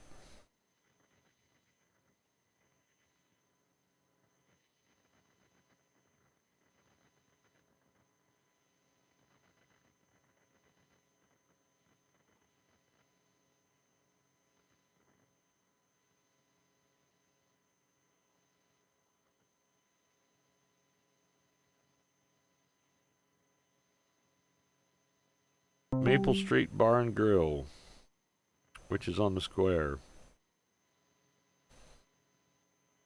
And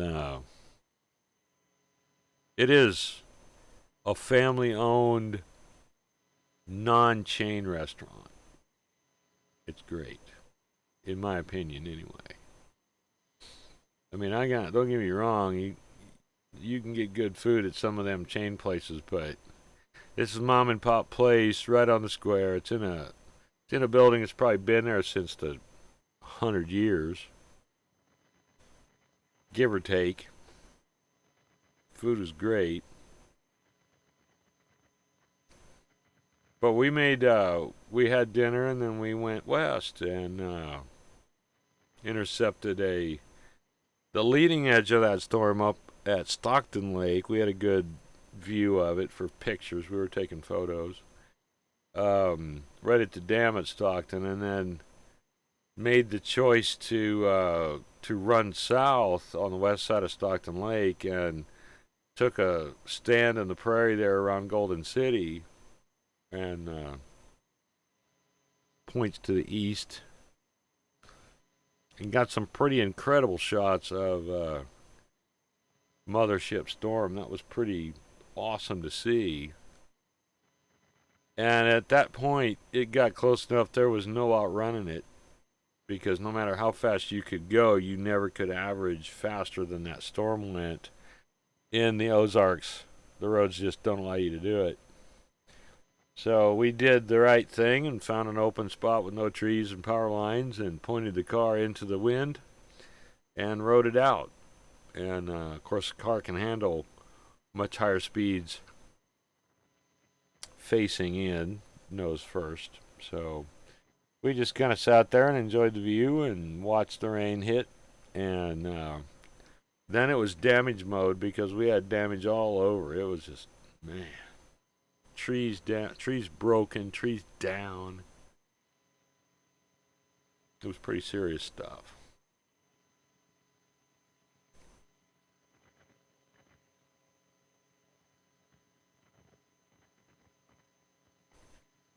So we got a storm report.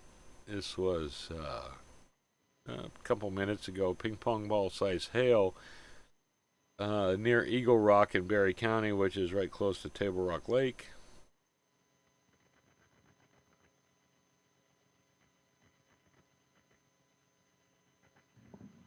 Turn the net down a bit, but I think they're winding it down. I am back. Did you get them sorted out? Yeah, it was Jack. He was listening to his radio. I think he's got a like a shortwave radio or a scanner. Yeah. Actually, I think he said it was a scanner, and he was listening to the local Springfield police, and all of a sudden he gets a guy, he didn't catch his call sign, that was reporting, trying to report hail in Washburn. Uh-huh. And the previous person that I had call me right before that was actually Jeff Pettibone, and he is in Washburn on the backside of that storm, and was reporting $0.50 to ping pong sized hail. Ah. He was on. Let me go back to my report on Highway 73 in Washburn.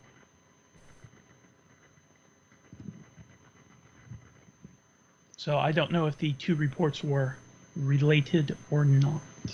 Okay, I But see your report I did get it on turned in. 37. Yeah.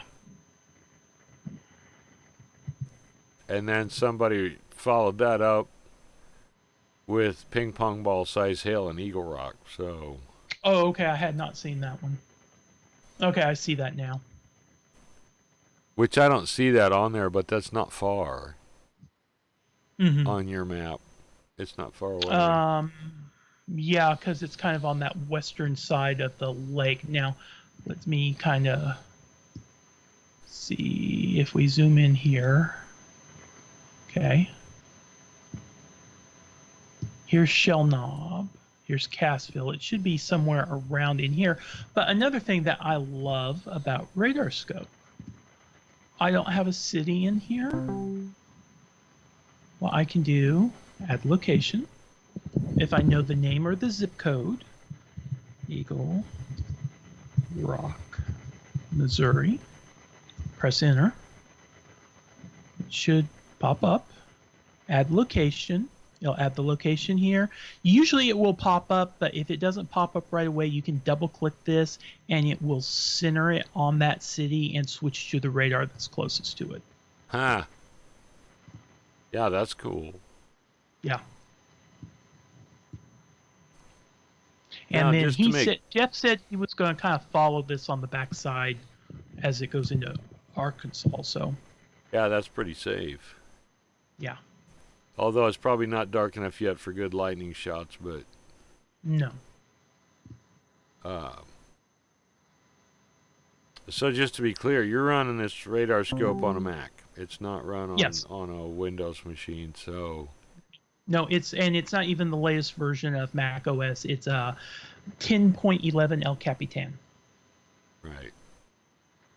which I think the current version is 10.15. Yeah, I've lost track. Yeah. I can pull it up here in a moment.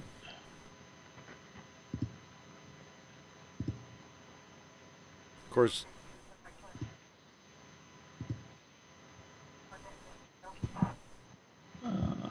Where's my Mac tracker?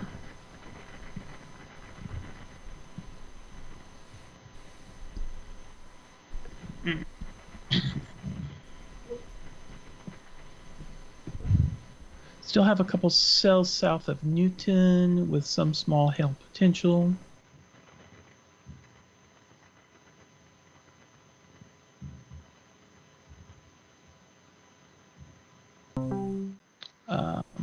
Where is my Mac tracker? we're still Oh, there.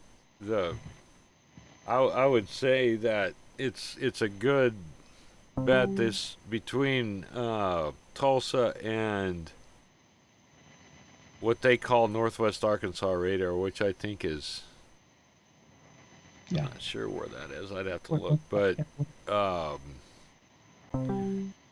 the really heavy duty stuff is going to the south through south of the Arkansas line into northwest Arkansas. So Right. Around Siloam Springs. mhm. Yeah, it looks like it's going to go right to Springdale, maybe just north of Fayetteville. Right.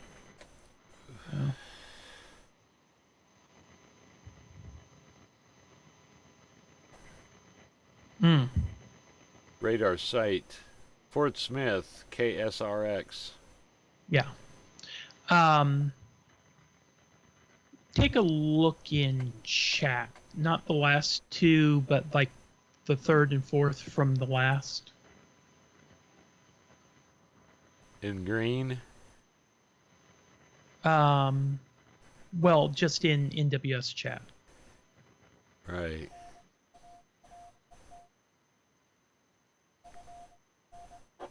One mile northeast Sligman and a funnel sighted.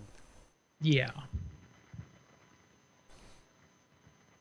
So that would be probably about where the TDS is.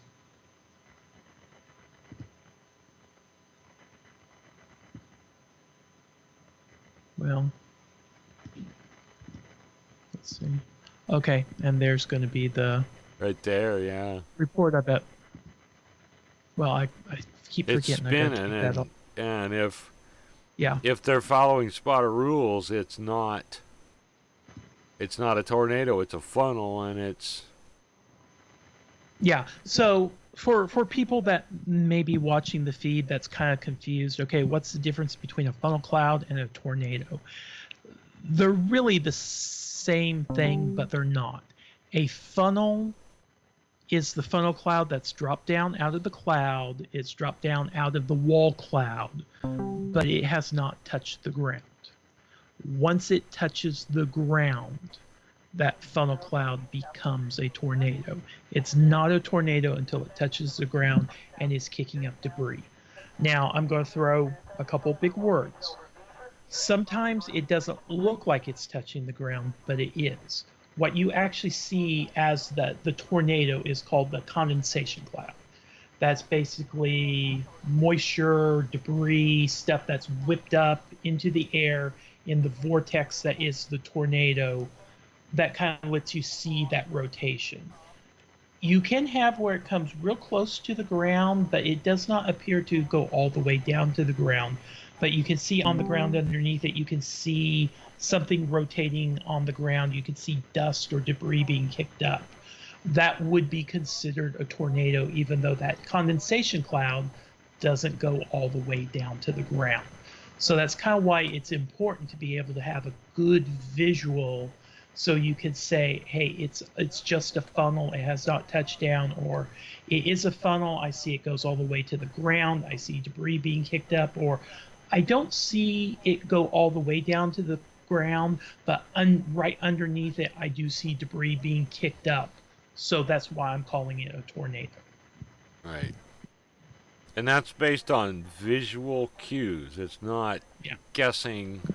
We here in the jungle quite often have times where we can't see the bottom side of it. So we've got a hill in the way, or trees, or if it's close to a town, maybe buildings are in the way.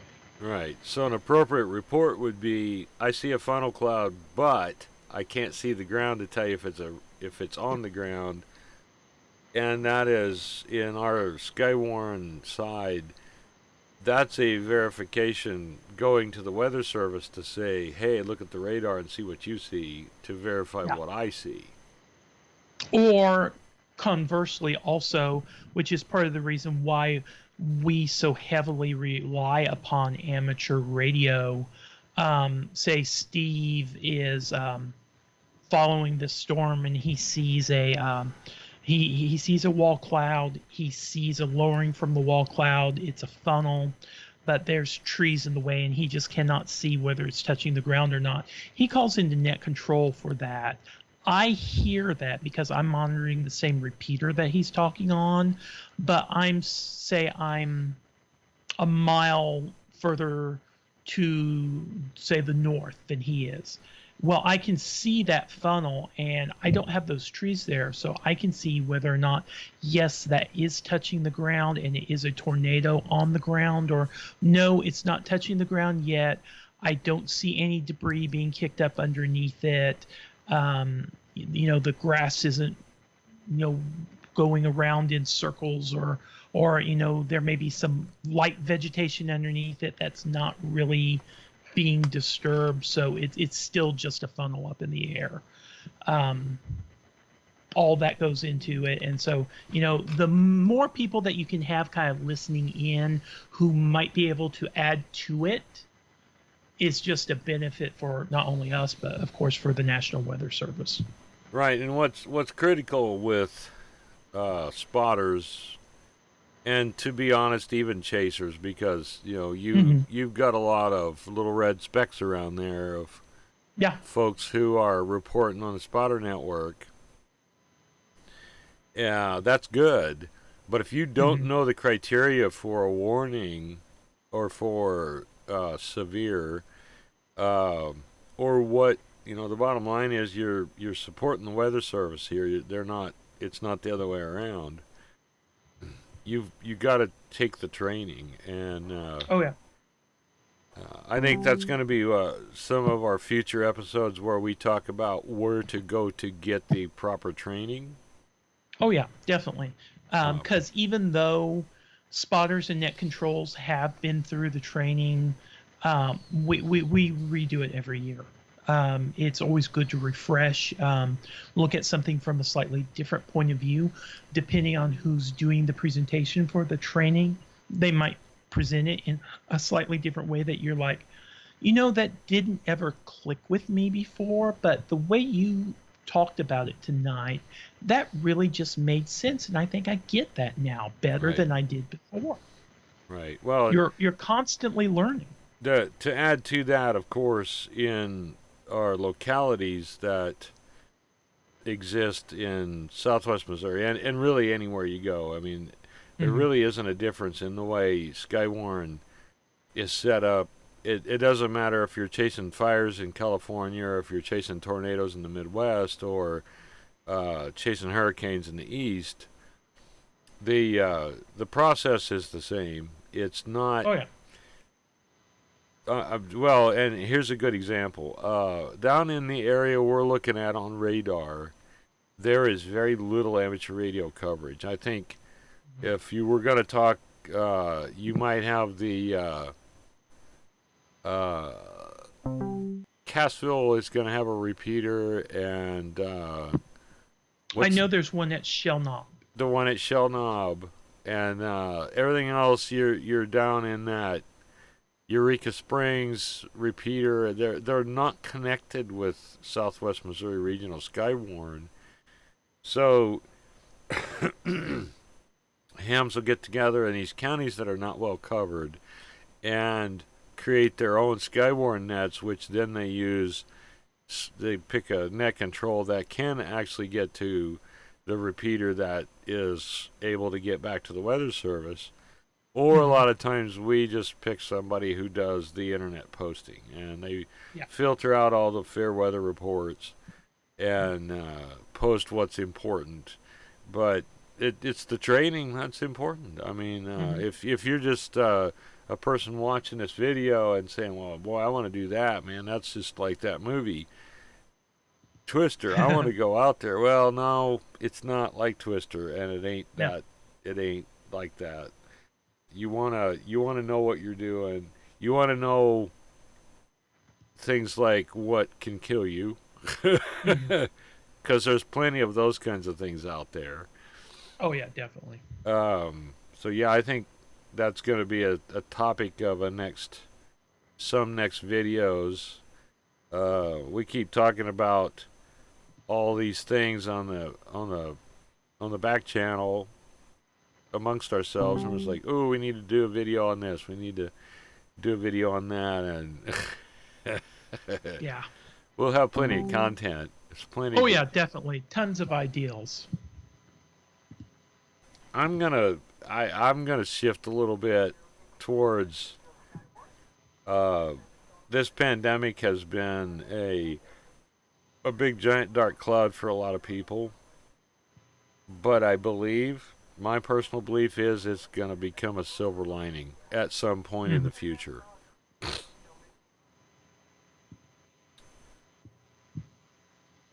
Oh, I definitely think it has the potential for that. I've already heard people talking about, places modifying the way that schools may be conducted next year, talking about the way the modern business office may be configured, the ideal of large kind of open cubicles where you try to pack as many people as possible into a large space. That might kind of be going by the wayside. Right. And one of the things that I've had to do, and I know a lot of others have had to do this as well, is that we had to rethink our technology that we have to become a part of what's going on. So a Yes. good example of that, one of our other channels, the South SWMO Skywarn, we did a radar training that was before the pandemic hit. That was going to be something that we went somewhere and did. And I don't think we could have had the kind of following that we had. I'm looking at that storm there by Neosho that's kind of gotten a little bit more. Yeah. This right here. Yeah. Just southwest of Neosho, and then pretty much around and just southeast of Newtonia. Looks like they've got some pretty good hail cores there. And that could have the potential. And that one's turning up to the north. To maybe clip the southeast corner of the county. Yeah, it could. If it retains on that track. Now, truthfully, it's going to hit a lot of low dew point air for a bit. So it's kind of following as the predictions were that this frontal boundary, stationary front, I think, what Lewis called it, is moving to the east, and it's going to broaden out across the bottom section of the state. I don't believe this is going to stay with us, but that's why we're here. We're watching it. So. Yeah, definitely.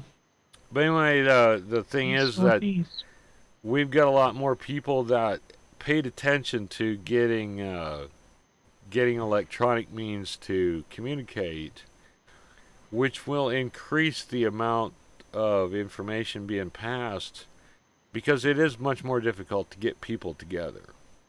I mean, I'm sure you've heard the term before. People travel 1,000 miles to have a board meeting that could have been done with an email. Yeah. So people are starting to get that. Just because you can't see them in person doesn't mean that they're not there. Get them on Zoom, get them on Skype. Be more realistic about travel expectations, and you'll have more people getting the information. So, I mean, look at us. Look what we just did. Yeah. I'm gonna say I'll probably still spot in the future, but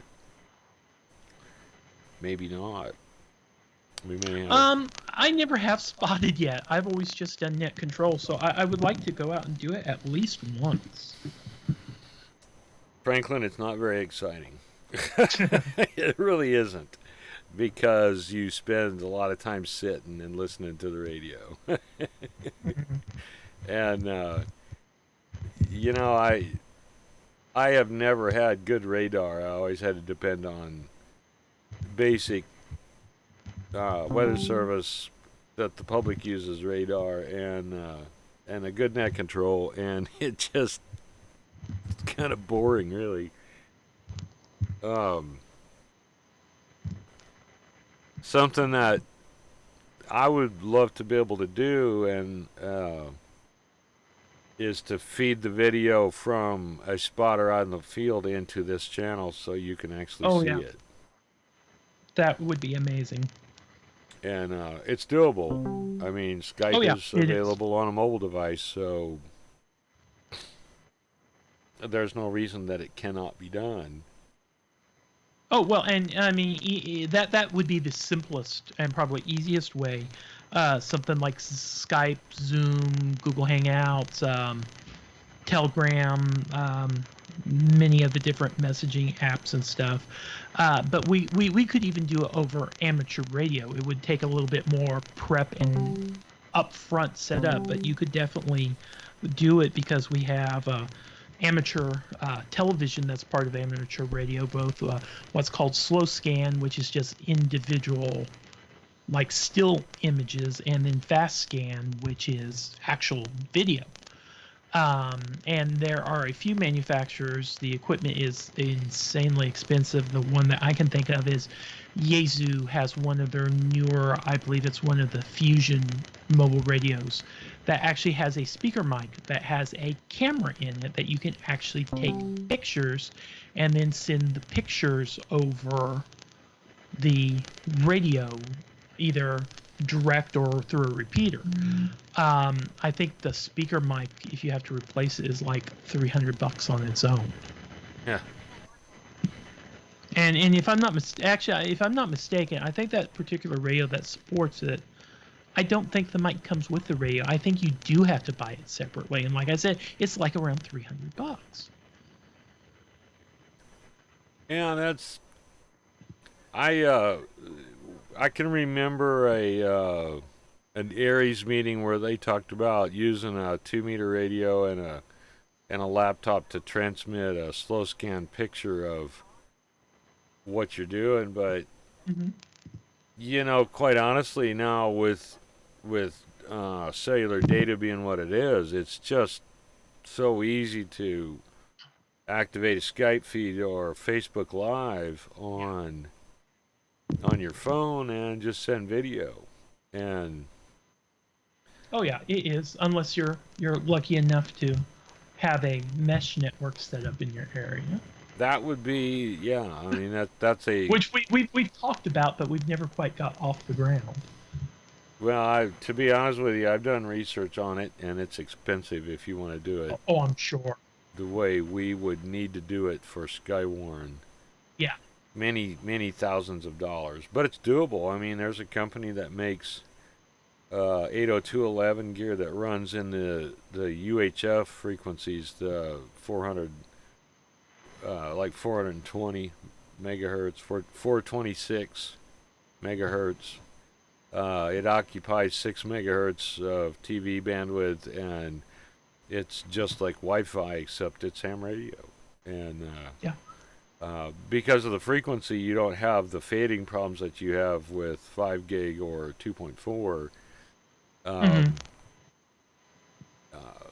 You could even have a Android-based push-to-talk radio that would be able to have a touch screen. It's pretty cool stuff, but the basic radio transmitter receiver part runs right around $300. Yeah. And so it's kind of pricey, and it's kind of tough to. It's hard to put that kind of thing together in a system because not everybody has that kind of money to throw at it. Oh, I understand that definitely. As I recant at times, you're talking about a guy who basically, from the time I got my license to I finally bought a mobile radio to use for Skywarn, I think it was like about 5.5, 6 years to get a $350 radio. Yeah. I still have my first HF radio, a TS520. It's under the bench right by where I'm sitting, and it needs to have some work done on it, similar to the one you have that needs the work done. Capacitors and clean up and retuned. It's a great radio, man. Them things are they were awesome. But I don't have the time for it. I got a pile of radios to be repaired, and I couldn't afford to have somebody do it, so I gotta figure out a way to do it myself. And I've got a nice dual band ICOM radio that won't come on because of capacitors. Oh, it's too bad. And I got them. There they are. Here. Now is it like a mobile radio, or is it like one of the? Okay, so it's not like one of the larger kind of like all mode, all band, kind of more like a bass type radio. No. I've got a 2-meter bass type all mode that does not do repeaters. Okay. It is old enough that it's all discrete stuff, so it's probably easy to fix, and it doesn't have any audio output. I want to modify it so I can use the IF into a SDR radio. Okay, gotcha. Now, is it just that it does not have the for like the PL tone encoding for Right. a repeater? Okay. Right. So its purpose in life would be FM simplex and single sideband, which it puts out about 10 watts, and it's a good driver for an amp for VHF.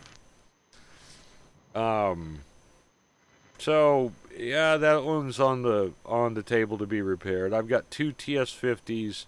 One works okay. The other one needs a bunch of fixing, and they're good radios for HF. Oh yeah, definitely. I think of any radio, HF radio I've seen, probably one of the best. Although Yaesu's got two or three different models that are about as compact and would be ideal as well. But it's like one of the best that I've ever seen for like mobile or portable. Take a radio out and set up real quick and work HF. Yep. Yep. It's A97 Yaesu is pretty good. But yeah, it's an expensive hobby. It can be really expensive if you get the best of everything, but not everybody does that. oh, you mean the guys that are on YouTube? I just bought a brand new ICOM 7800. 6 months later, well, I just wasn't liking that ICOM, so I traded it in for a Yaesu 9000. Yeah. About 3 months later, yeah, I just was curious, and so I sold my Yaesu, and I bought a Kenwood 990, and then about 4 months later, I just missed that 7800, so I sold that Kenwood I had, and I bought the anniversary version of the 7800. Yeah. And just it's like every 3 to 6 months they're trading back and forth these flagship radios that like the cheapest one of them is like $7,000 brand new. Yeah. And I'm like thinking to myself, you must have more retirement money than I'll probably ever have, because I can't imagine, just within a couple years trading, super premium radios like this. Well, now there's a good point, because here's the old.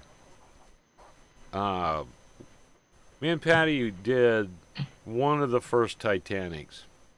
Mm-hmm. When they did that in Branson, and they had the emergency management had their trailer there from Stone County, Okay. and they had a kilowatt amp and at the time, and I'm thinking this was probably about 2005, 2006, Mm-hmm. the top of the line Yaesu base station radio. And to be honest with you, I was lost in the touchscreen. I mean, I knew what stuff did. It's just like, where is it? Mm-hmm. And it was definitely one of those times where you could talk further than you could hear. Because Mm-hmm. I had guys saying, well, I could hear guys trying to come back to you. They can hear you. And I'm like, I can't hear them. But what happened to those? Did they just not sell that many of them? I mean, you would think you'd see more of that kind of stuff on the market at bargain basement prices. Now, it is selling for nearly what you paid for it new. Mm-hmm. And with inflation, it's kind of like, well, yeah, it's not worth as much as it was, but still, that's a heck of an investment. Now I am kind of wondering, was that the 9000? Because I know that used to be, not too awfully long ago, was kind of Yaesu's flagship radio, and then I think they discontinued it, and I think it's the 5000 is the flagship radio now, I think. It was way prior to that. Okay, so it was even before the 9000. Okay, cool. Right. I don't even remember what it was. Hmm.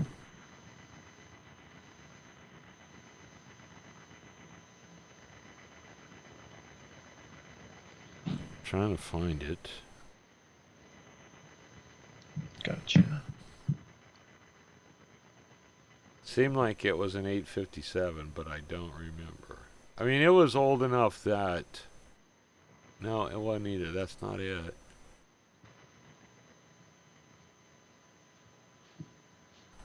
I am hopping on the best little internet radio research site that there possibly is. Universal Radio. Yeah.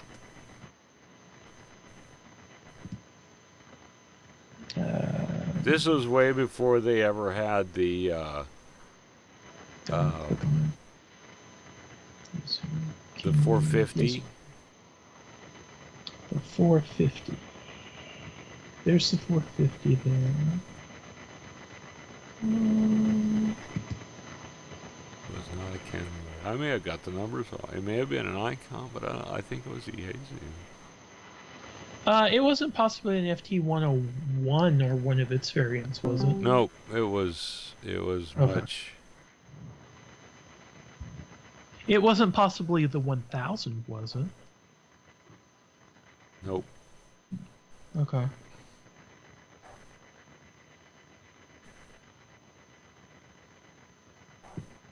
I saw a picture of it by something similar. It actually looked more like an ICOM 7300, but it wasn't. It wasn't at all like that. It was, and then way prior to like the 991 Yaesu. I think that the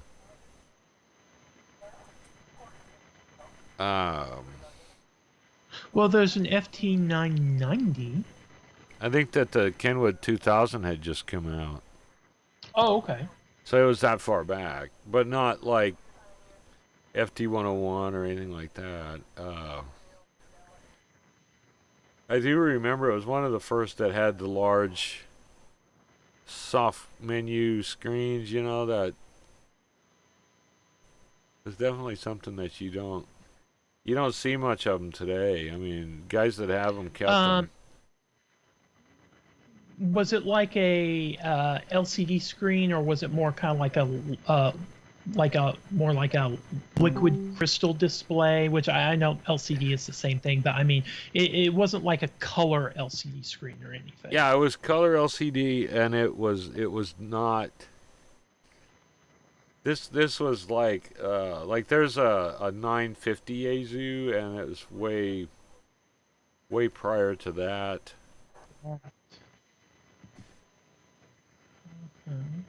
But see, like that, you don't even see them out there. And then there was a 920 that had kind of like an amber LCD. Yeah.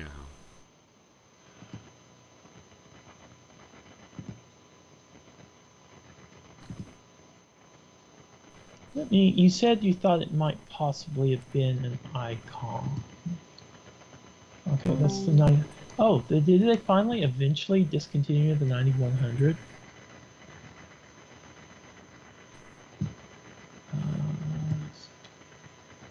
It wasn't by chance a 781, was it? It might have been. I don't know. That's been that's been a lot of years. And you know, the truth is, I wasn't that terribly impressed with it, thinking that I'm not ever gonna buy one of these. I won't ever have the money for it, even used. Okay, now this is the one with the CRT display in it. Okay, let me bring this over here real quick. Oh, maybe not. Did it look something kind of like this, but with like a color LCD? Yep. Okay, I'm almost positive they made a version of this or something very similar to this that has the color LCD. This is an amber CRT display. Right. Let me do a little bit digging and see if I can find that. Hold on just a second.